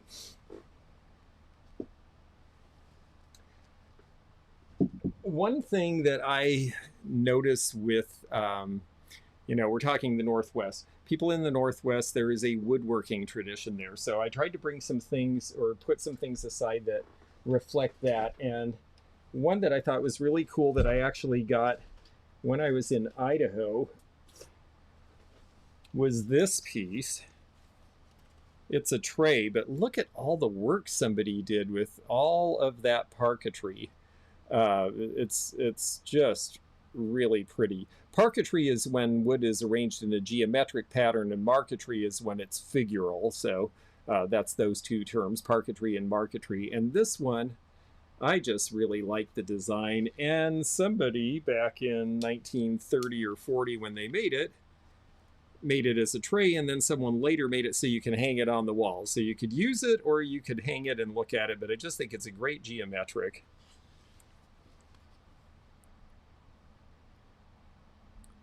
And I think Leanne is going to Portland this year, if I read right earlier in the comments. But I'll let her answer directly. Let's see, what else is wood related? One other thing kind of along the same theme, and again, I like bringing some things that are true antique because, again, even though it's a vintage show, I like the idea of introducing people who are into vintage into older things that will actually work with their vintage. Okay, now this one I'm probably not going to bring because it's missing its key escutcheon. This is a nice old mahogany it's not a lap desk exactly, but it is fitted for taking things with you traveling. But that one is a little rougher than I would like. Oh, here's the other one. But this one, I think is just great. Well, Willie Joe, I'll tell you what. You send me an email, and I'll see if I can't set the tray aside for you. This box here, again, that same sort of really detailed work. The diamond escutcheon, this is probably about 1900. I see one little scratch there. I'll put a little furniture polish on. At one time, it had a red felt bottom that's very worn, which it should be because this is 100-some years old. And then you open the inside, and it's got this nice little mirror in it, a little felt box that moves around. And then there is actually someone put a piece in for a false bottom so that you can have a divider. And I just thought, yes, the tray and the box do fit together well. They both have that kind of look. And I think people in the West appreciate it, and apparently people in Tennessee as well. I'm trying to squeeze in a quick trip to the show. It's killing me, I know. Well, the good thing is that the show is all in one hall, and even though it's a big show with lots of cool stuff, if you have to get through, you can go through the thing in a day. The old show was 3 halls and an outdoors, and it was just colossal, and you'd have to spend your whole week there. Oh, you make me feel better, Jamie. I am working on videos from, I hope I have something from last year's because I'd like to do a video announcing the show for this year, so we'll see what I can do about that. Since we're on the box things, I have been on a box kick, and I've had a little bit of help finding boxes from some folks as well. And so there are a bunch of pieces that I have, speaking of wood pieces, that are this Italian, the Florentine from the 1970s. And this one actually has a nice little music box. And I won't let it play too loud because we know YouTube likes to demonetize us if we play something that belongs to someone else, and I don't know what that tune is, so we won't take any chances there. This one has the pink. Again, you know, anything with this gold and pink and Italian from the 60s and 70s just seems like it sells really well. I've actually got a whole stack of trays and flat pieces as well that I'll use as props and that people can buy to take home for beverage service or dresser trays that are all along that line. But then someone also sent me along with this really fun collection of various Cricut boxes. Now these are 1960s and 70s era production of Cricut boxes, but Cricut boxes go way back in time, and yes, you would catch crickets for various reasons and keep them in these little things so they couldn't get out, but they could still breathe. And I love this one with the minaret. I think this is really cool. What is the song that music box plays, Jason? Yes, I don't know if it says on the bottom, and I'm afraid to let it roll. I might have to, yeah, it doesn't say on the bottom. Oftentimes they're marked, but that one isn't.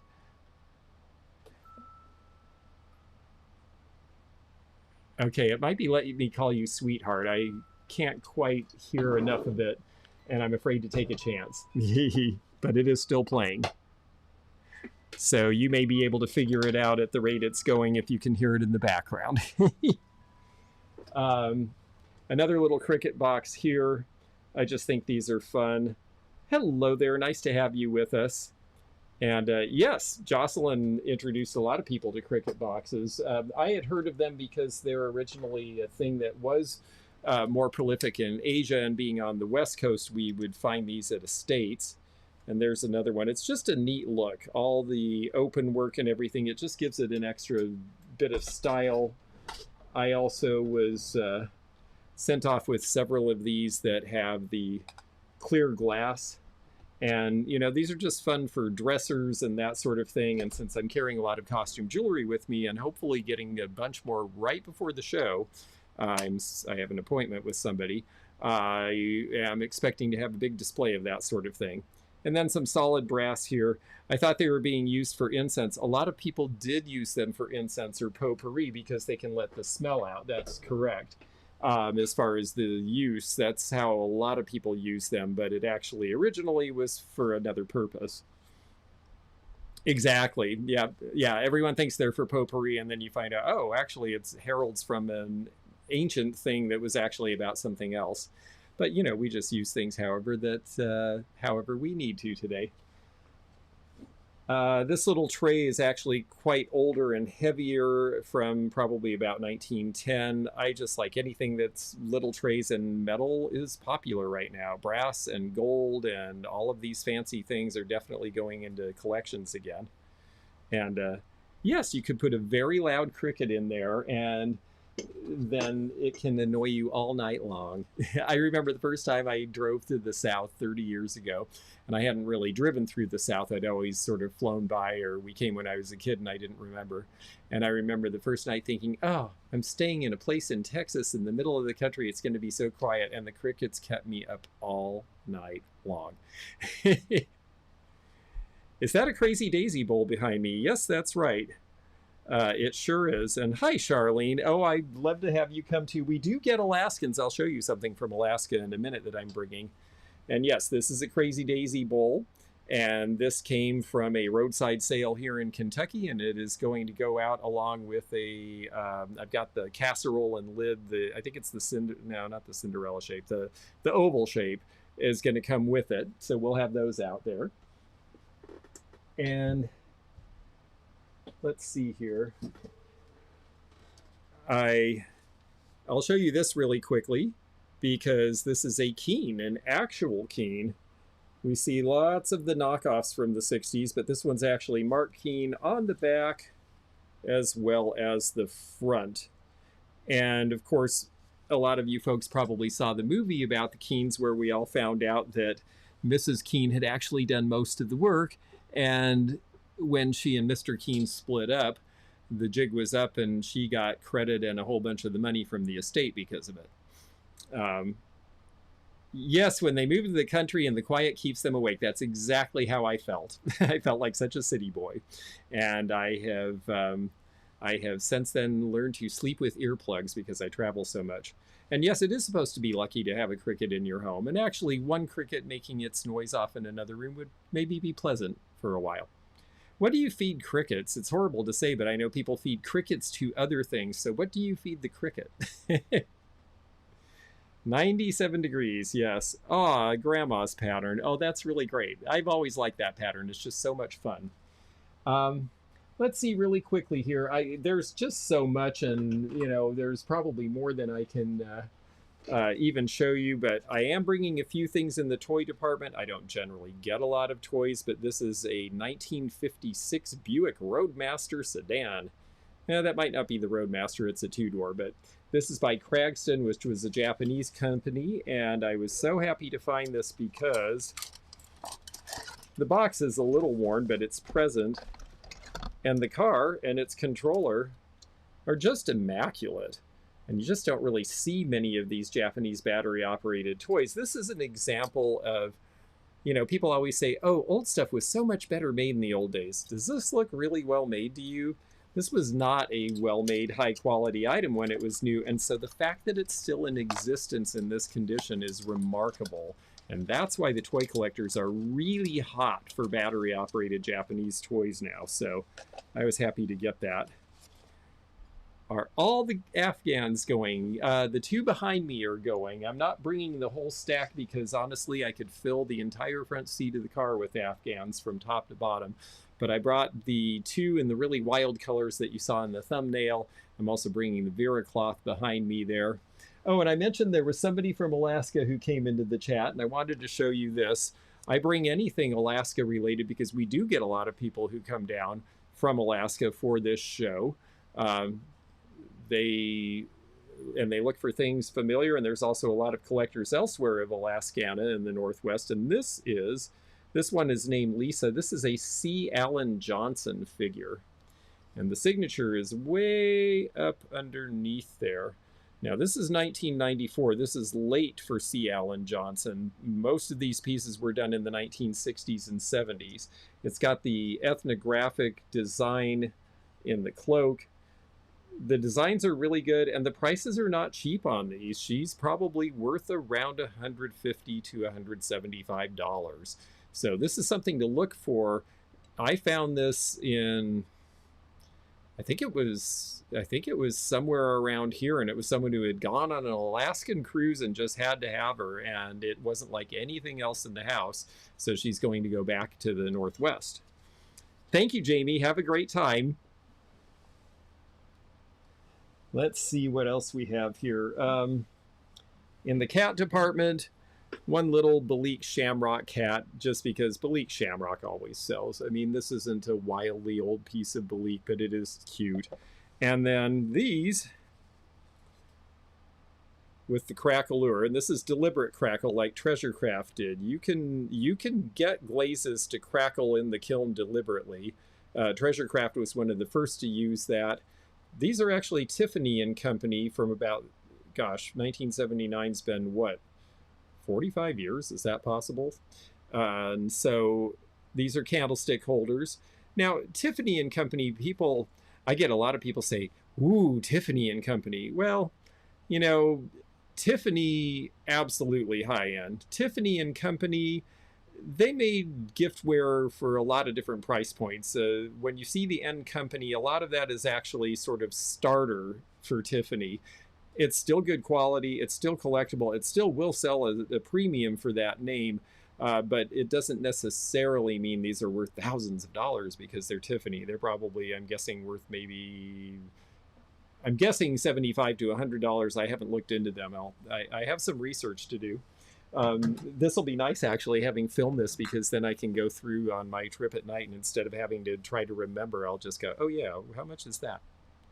Yes, I think they're good too. Oh yes, thank you, Charlene. I thought you would enjoy that. And yeah, Lisa really is beautiful. I thought she was really cute, and the detail is so good. That's why I look for C. Allen Johnson. Let's see. Oh,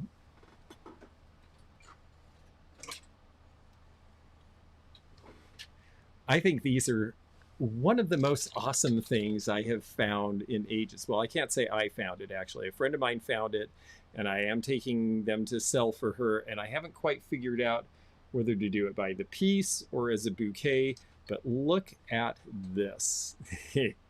Talk about mid-century colors, and there's some sort of a plastic fantastic. They are so wild and so fun. I have never seen a bouquet of flowers quite like this before. I've seen individual one or two at a time, but this whole chunk together, I think they're going to sit in that big McCoy vase. And no, they're not lucite. They're actually thinner than that. They're almost more like fiber layer, that sort of thing. And yeah, I love them too. I don't think this vase is actually tall enough to hold them. They're pretty heavy. Yeah, nope, they're going to have to be in something taller. That's how big they are in the McCoy vase. So, but yes, I think they're really great. Can you imagine getting a bouquet of these? I would say thank you, thank you. So we are going to take these and see who gets them. I have a feeling, honestly, there are some things that you just think, well, we'll find out who the customer is. And there's some things you look at and go, I don't even know who the customer is, but I know they're going to last about 5 seconds. And I honestly think those are one of them. And I do think they are fiberglass. And it is kind of like they're made out of sugar. Yes. And yeah, the texture is fantastic. And by the way, hi, Stephanie. Good to see you. I don't remember who came in later.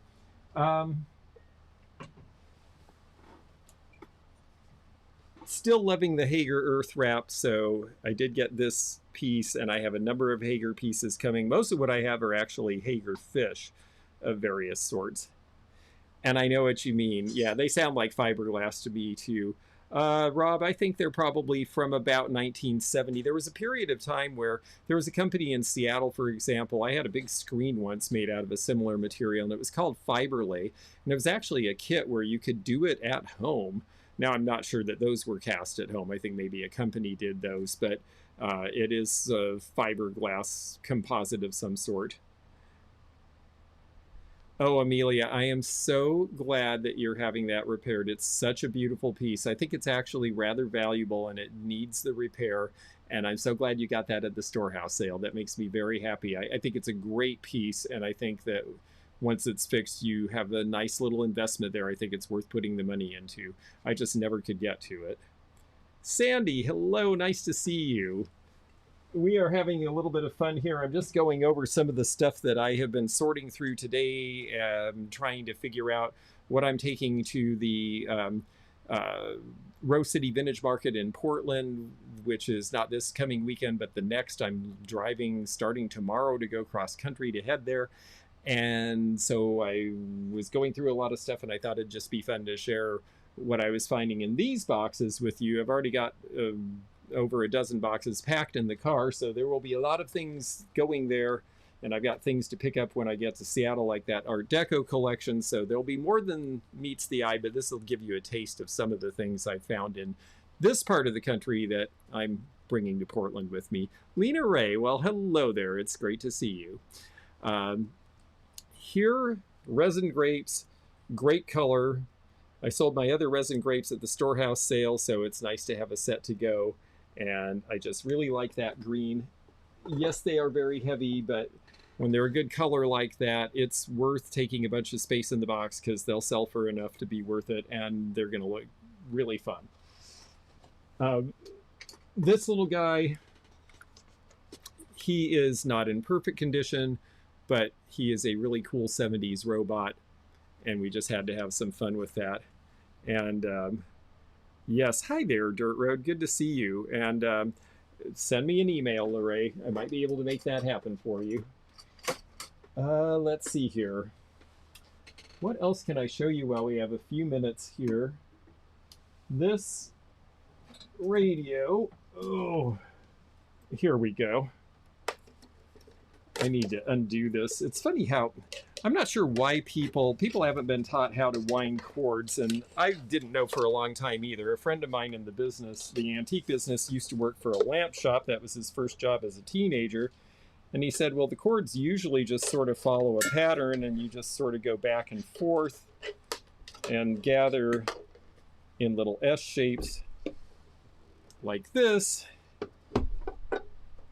And then you wind the cord around and you stick the end of the plug in, and it is loose, so it's not going to break the wire, but it will keep them in a bundle, which is much better than wrapping them around the piece because it looks like it was in bondage before. Now you can see that this is actually a radio, a big Japanese radio from the 1960s with AM and FM and shortwave. And a lot of the radio collectors now, they really like all of those things. And this is just got a really big profile to it. So I think that's going to be an attention getter. Ooh, there we go. Working over my head. Ah, there we go. Do the grapes have a light on them? No, they don't. I have a set that do, but I need to repair those. And yes, Lloyd's. Yeah, Lloyd's was kind of the... They were sort of the low-end Japanese company that made things that were really good, but usually about a year or two after. I think that design originally was done by another company in Japan, and then they're like, oh, we'll do something like that. My first Pong set was not Atari, it was Lloyd's, because that was the cheap brand back in the 70s.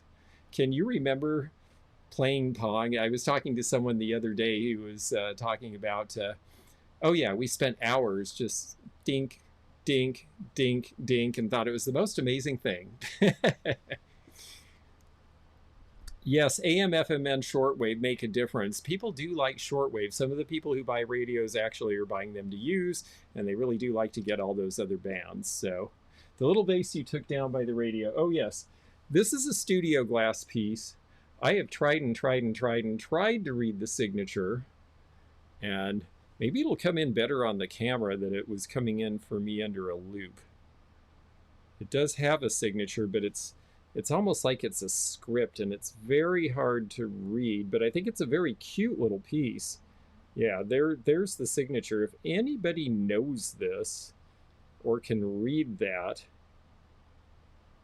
I would definitely be grateful for another set of eyes on this. It looks like ANT, and then there's Elco, perhaps? Eco? So if anyone recognizes that signature, please let me know, because I am having a hard time with it. But it's very nice. It's got a real opalescent look to it when you look at it through the back. Oh, your sister got everything when it came out. Yes, all the Pong, yes. Oh, peace, love, and thrifting. Hello there. Yes, our local pizza place eventually had Pong after it wasn't really a thing anymore. Hello there, Cass, and yes, Atari was the official one. The funny thing is that the Lloyds, I think they were required to buy the electronic plug set Atari, but the rest of it didn't. Coleco Pong, yes, that's right. Oh, Magnavox Odyssey too, because it had a keyboard. Oh, that's interesting. Oh, okay. Yep. Yeah, the early video games, boy, the world has changed. And yes, that's great. Get a hold of me. I'll bring that with me. Let's see. What else can I show you really quickly? Oh, okay. There is one thing that I'm bringing that's really cool and I think pretty special, and I have to verify for certain that the maker is who we think it is, but it is kind of fantastic, and I want to show you now. I have a shade, but I don't think the shade really goes with it. But I believe this lamp is Stellmacher. And if it is, it's worth several $100s potentially. I am not certain that it was made to be a lamp initially, but they did do some of these as lamps in the era, and the lamp fixtures and parts are old. And look at the owls. It's just amazing. I do have a shade with it. It is not really an original shade to the lamp, but isn't that cool with the deep texturing and everything? And it definitely looks like a Stellmacher design. And so I'm really, really hoping that somebody likes this as much as Amelia liked the jade lamp. And Amelia really did get a great jade lamp from me this weekend, and I'm so glad. But yeah, I think this is a real stunner too, honestly. I think it's one of the better things I'm bringing. Ah, Critter Girl Joanne, it's nice to have you with us. And yeah, wow. I think this is a wow piece, actually. So I'm going to try to gently set it on this table behind me. The table is part of a set, and it is going with me to the show as well, because I always like to put small tables and things on top of stuff. Wow, there's just a lot. there's even more than meets the eye. I'll show you a few more pictures or posters really quickly. This one is definitely out of a lot of our era, if you were a kid in the 1970s or so. And she's just very cute and sweet. And let's see here. I am bringing, I think I have 9 or 10 of these. I have a whole bunch of Zodiac calendars from 1969, and they all have sort of the same theme. Let me see if I can take just one out so I don't mess them all up. I'll just take the outer one because it's easiest. These are very, very, very, very, very, very tall. They're at least as tall as I am. And each one of them has, oops, let's see here. Let me try to get into this. Is that the Johnson nuclear bomb poster? It's very similar, but that was actually a black and white image, and the girl is picking a daisy. Capricorn, there's the face. And then you get down, let me roll this a little. I want to try to protect this within reason. I'm trying also how to figure out how I can hang these on the back of the booth. I'm thinking maybe I get pants hangers and hang them there. And there's orange mushrooms. It's very psychedelic because this is right from 1969. And of course it says wonderful things because every time anybody's astrology is mentioned in this sort of a guise, they always say the nice adjectives. They don't say things like cranky. Okay, I'm a Leo. What do they say about Leos? Leos often get the they say nice things about us, and then they say that we're conceited and all sorts of things like that. But they don't say those things. They only say the nice things on here. And there's, you're in the house of Saturn, and there's your dates. And then on the bottom is this information. This was from 1969, and it's from a company in San Francisco. And I think I've got about 8 or 9 of these. Susan, hello, nice to see you. I actually, I haven't shown the Jure ship. I probably won't because I think it's already in the car. But thank you so much. I am taking the Jure ship with me. Taurus is stubborn. Yes, exactly. Leo here too. Yes, exactly. Charismatic. Thank you. We'll take that. Catherine, nice to see. Leos like to get their way. Yes, that is definitely something that we are, well, I would have to say if that's astrologically true, I definitely am probably a bit like that. So I resemble that.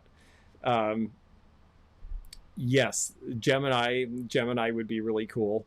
So, and all the positives have their negatives. That is life, yin and yang, you know, we're all things. Scorpio is sassy.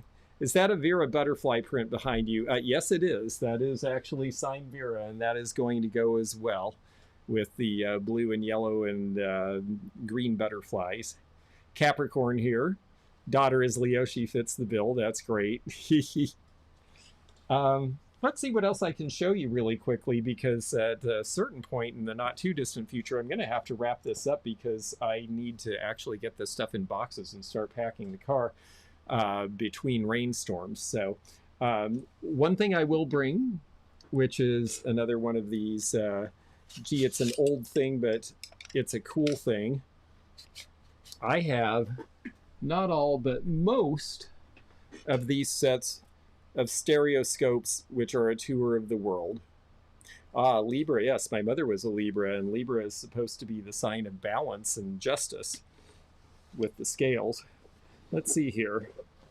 So these show all sorts of things. It really is a world tour that you could take in your armchair. This is before radio. This was entertainment. This is obviously before television. This set's probably from about 1920. I think the viewer is newer. Oh, I wonder if I can do this and get away with it. I don't know that you'll be able to see anything. But when you get these right, the point behind these is that you look through this, and when you get it to your focal length, the two pictures on the card are just slightly different angles. So it's the same picture twice, but if you notice, the margins are cropped slightly differently. And so because of the notion of parallax, your vision tries to correct for it, and it causes the image to become three-dimensional, and that's why these were really cool. And I haven't had one of these in a while, and I certainly have not ever had this compendium. I think I've got 5 of the 6 these little books of stereo cards. And the crazy thing is, because they're not as expensive as they used to be, someone who buys this is probably getting the stereo cards for about $1 a piece, because there's 100 in here. So I find them fascinating. I collect certain ones. I collect the ones related to certain places I've been, or I got on this thing because of the 1906 San Francisco earthquake. I started collecting all the ones that are natural disasters. Turns out there were a lot of natural disasters, so I've got an interesting collection there. And hello, Nate. Nice to have you with us. I hope you are having fun. I will try not to do the ignorant American thing and say Happy Independence Day because you're in New Zealand.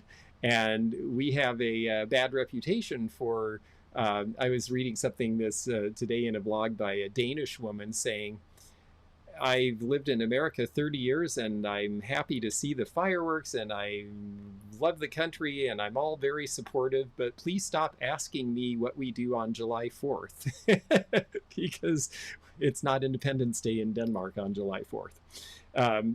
So anyhow, happy 4th to everybody though. Let me show you just a few more things. There will be a lot of postcards and paper. I have a whole box of it. At the storehouse sale, Mike from Well Swung came and he bought a lot of my paper ephemera, but I had a lot more set aside. This one's kind of appropriate because Rose City Vintage Market is in Portland, Oregon. So this says Christmas greetings from Oregon. That's kind of specific. I've got some of these cute novelty ones from the Second World War. Where's your ration card? This one, I assume, because it's English, the meaning probably is different than what this might mean now. Now this would be considered rather naughty. And we'll just leave it at that. And then a bunch from the Golden Age. They're a really nice one. They're embossed like this with my love. So some very pretty different ones. And I mean, I've got just a ton of, oops, sorry, I dropped one, hang on. I have to be careful in here because with all this moving things around to show you, I've made very tight quarters in here, so I can't move too far fast. But I will have a lot of paper ephemera. Everything from this, which is actually painted on silk and is a nice old piece with the wife of Emperor Yongle, all the way to, you know, I think he saw it and said, gee, this is a good collection and maybe I should be selling this.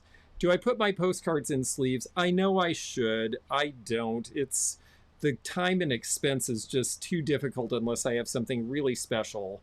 If I have something that's worth maybe more than $10, I will put it in a sleeve.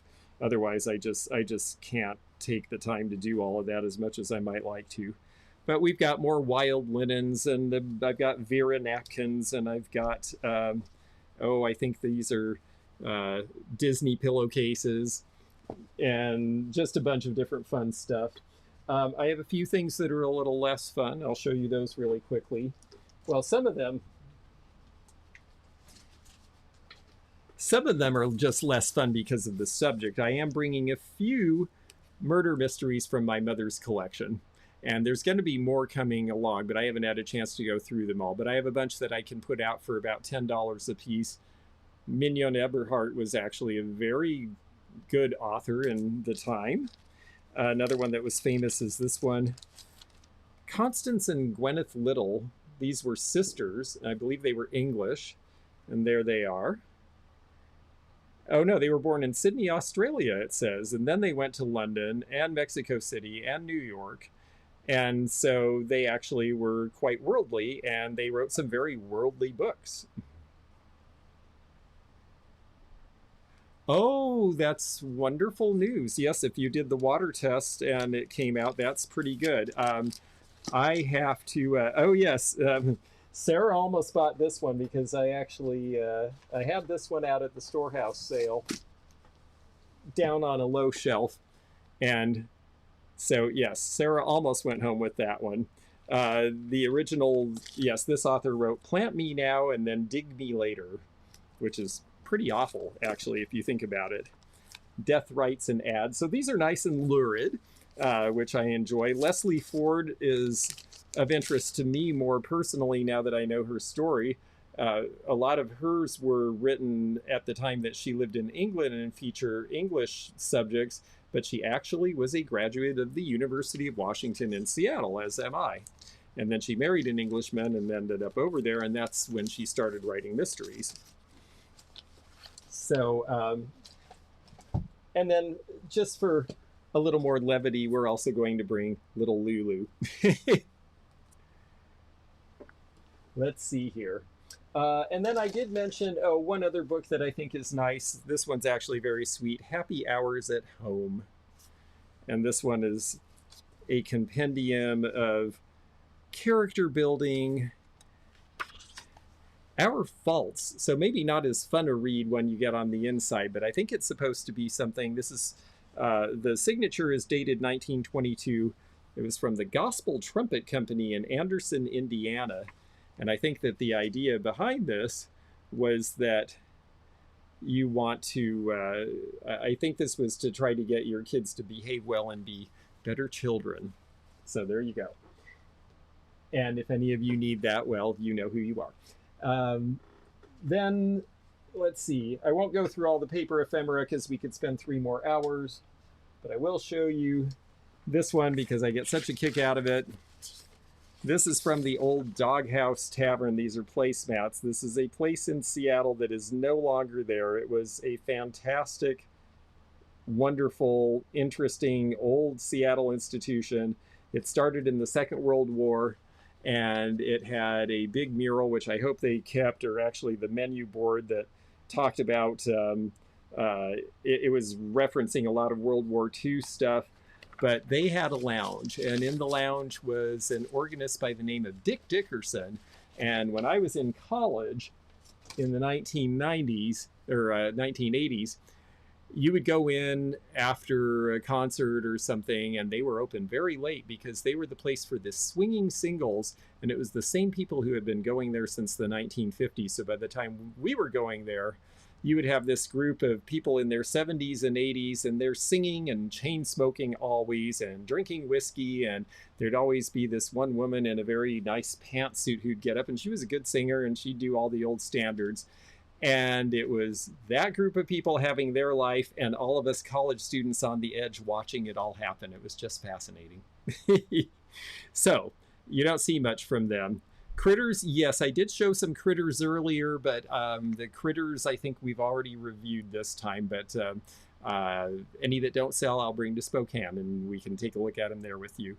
And I'm trying to think if there's anything else that I should show you really quickly. I did mention there were some other things a little more, a little less friendly. I will show you these. They're great pieces of wood. There's a sign on the back that says, handmade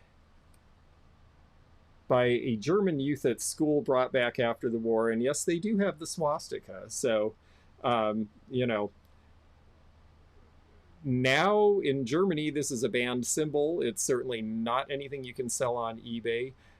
Even there's some confusion because this was an old Sanskrit symbol originally, but these definitely are not something that everybody is going to love and think is wonderful. But as a piece of history, it's one of those things, remember history or watch it happen again. So I do bring this sort of thing to shows because it's one of the few places that I actually can sell it. I also have a number of Nazi daggers with me. And again, I intend to put a sign up with those saying, These are here because they were confiscated because we defeated fascism. Because I want people to understand that I am not endorsing anything by having them in my booth. The preservation of this is for the purpose of remembering that not everything in history is wonderful and that we need to take care of each other and think a little bit about who we're letting control things. So, Baby Ray says, boom, that's great. Let me show you one other happy thing or two or three before we wrap up here. This little guy is a Beanie Baby. I don't usually do Beanie Babies, but this one apparently has a bunch of errors on its tag. I was told by the person I got it from, and they said, look it up and let's find out if this is anything. So I'm going to do that because the ones that are really valuable now for them, by and large, are the ones where they made mistakes. And apparently they made a lot of mistakes, or they changed the filling, or they made it in one place. Funnily enough, some of the ones made in China are rarer, or, well, scarcer than some of the other ones. So there you go. And yes, Berlin can be very somber in some places. And yeah, not to try to say things didn't happen exactly. So on the other hand, for most people, we just want to have fun. And so we are definitely, well, there's a lot of fun in store with this show, I'll tell you. I've got a couple more things I'll show you real quickly that are fun here. Got to be a little careful because I have so many piles here. I'm going to bring a lot of linens because I'm bringing that really neat steamer trunk that I bought, and it'll be perfect for displaying linens and that sort of thing because it has hangers. So I like that tablecloth very much. I have a bunch of scarves, including again, some Vera, some that are tourist related, and even this, since you asked about critters and you missed out on most of them. Well, there's a critter for you. And I think that's great fun. There will be a little bit of sterling silver here and there. Another Alaskan piece, if our Alaskan person is still in the house. This is marine ivory. It is actually bone, as you can tell. But this is an Alaskan piece, and it has a giant price on the bottom. Now, I don't think that it should actually sell for this price, but it was tagged at $200, and it does have a signature. So we'll look into that a little bit. I have some sterling. Oh, yes, I said the word sterling. I don't have anything remarkable. I have a few little pieces that came, which I'll show you. This one, when it's polished, will be pretty. These were in the 1970s. This is Reed and Barton. And it's an ornament, but a lot of people are actually wearing them as jewelry now. And of course, Nate is a jewelry seller, so I figured he would appreciate that. Oh, yes, I love that trunk, too. And yes, still here. The other sterling pieces I have right now, there are a couple of very small cups. They almost look like they're for communion wine or something. And they have a signature on the bottom. And then this little piece is also marked sterling. Just a nice little pin dish. Nothing really, really remarkable this time in sterling, though. Although, who knows? Like I said, I'm seeing a couple people between here and Seattle, so you never know what's going to come your way. I am intending to bring a few, what I have left, of Native American pieces like this stone. I will bring some baskets as well. I still have some nice pieces from this collection, and there is definitely a customer out there, especially the stonework, has really been selling well the last couple of years. So we'll do that. Let's see what else is in here. Oh, this is a pretty thing I can show you. This is one of the larger Russian enameled boxes that I've seen in a long time. They're all based on Russian fairy tales. I have the book with me now, so at some point I'll identify this. Do I ever get any arrowheads? Yes, I do have one or two in this batch that I'm taking to the show. I don't, what I've learned about arrowheads, there are a lot of fakes. The first thing to look for is if it appears that it's all chipped and carved in one direction, that is a fake. If it's chipped and carved in various directions, which they refer to as riffling, well, then that can be the real thing, and that is what you're actually looking for. Let's see. I wanted to show you, a couple things too, just because they're very relevant to this show. Well, this isn't, I just like it. I have a few harmonicas, and this one's kind of neat because it's the big echo, and that's a little harder to find. And that's about as much as you get, because I really never learned to play harmonica, unfortunately. Now I wish I did. I don't have a lot right now, but I bring every piece of jadeite that I can find, whether it's the Fire King from the 50s like this, or the old McKee jadeite from an earlier time, because the jadeite sells really well, not just to our folks who come to the show who live in the Northwest, but it sells very well to people from Japan. It's a very popular color. I think it's supposed to be a lucky color. It also was present during the occupation. A lot of this was sent over there, so it's familiar, and we always have people fly in from Japan to shop the show in Portland. We also have people fly in now from China who are shopping for vintage costume jewelry.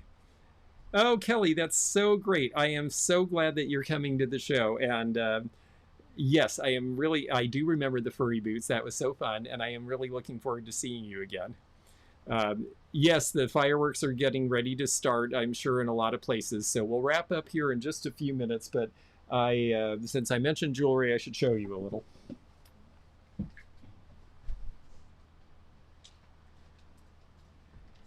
And again, these are just things I've found in the past month. In this part of the country, I have lots of other costume jewelry, and I have more that will be that I believe I'll be purchasing. But I'll show you a few highlights out of this tray. This is probably the biggest enameled pin, this poinsettia, or poinsettia, depending how you like to pronounce that. It's probably the biggest one from the 70s that I've ever seen. And I just thought that was such a great size. The blue butterfly wing jewelry, well, this is a Western scene, if we can get it to focus. There we go.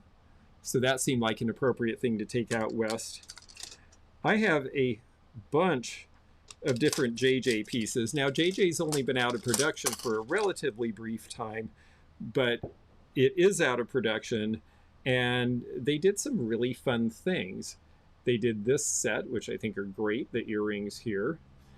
Ah, Noche Buena, Betty. I'm so glad to see you here. And also, I am bringing this piece, which is a nice micro mosaic, if I can get it out here, in a little more unusual color than we usually see. This is Italian. Ooh, boy, it needs to be cleaned. Yeah, that was scary when you held it up in front. Okay, well, we'll put that aside for the cleaning pile. But that will be nice once it's cleaned. This one is probably Judy Lee, I would say, from the construction on the back, or I should say whoever made for Judy Lee, because I don't think Judy Lee made their own stuff, but that rivet pattern is definitely typical of theirs. Aw, poor dogs. Yes, it's a tough night for dogs, isn't it? Speaking of sterling, here's a nice little sterling cuff. And this one's actually made in a way that's expandable enough that it'll actually fit on my wrist, so that made me happy. If it'll fit me, it usually will fit my customers because I'm pretty fine-boned. This does not have a signature, but it is very typical of 1980s jewelry, and we are starting to see these big jewel tone affairs coming back into fashion. And then the last one that I really need to show you is one that's actually not that old, and I don't usually carry newer stuff, but this is Fendi. And Fendi is such a high-end name and so well made, and we know it's real because it is marked on every single segment to make sure that it is not being faked. They made sure and mark every little piece of it. So, and let's see how that looks when we hold it up. Yeah, I like the blue and green together too. Yeah, so this is a choker, and it'll look like this, minus a huge Adam's apple. It'll look better on you than me. But there it is. One other thing I want to show you, just because it's a really good name, we don't see that often. This is a relatively plain example, but this is signed on the back Rebaje. And Rebaje is a good name. It's actually a more valuable name in copper jewelry than Renoir and Matisse. This is the thing you really want to look for out there. So, well, I see a bunch of you are starting to sign off to go to fireworks, and I still have a pile here, but you got to see the biggest part of it. And I'm so glad to spend a little of my evening with you. Thank you for some of your advice and some of your identifications. That was really helpful. I also will bring the spaniel, even though he has a little bit of a damaged foot, because you told me that I should, and I believe you. And I will see a bunch of you at Rose City a little over a week from now, and more of you somewhere in the Northwest while we're out there. And for the rest of you folks, well, we'll just keep bringing videos and do some fun stuff. We'll try to have a live sale in the middle of the month, and so we'll do lots of stuff to keep you included, even if you can't get to the West Coast with me. So thank you all very, very much, and I'm going to sign off because I have a lot of packing to do, I can tell now. But this was a lot of fun, and thanks for your time.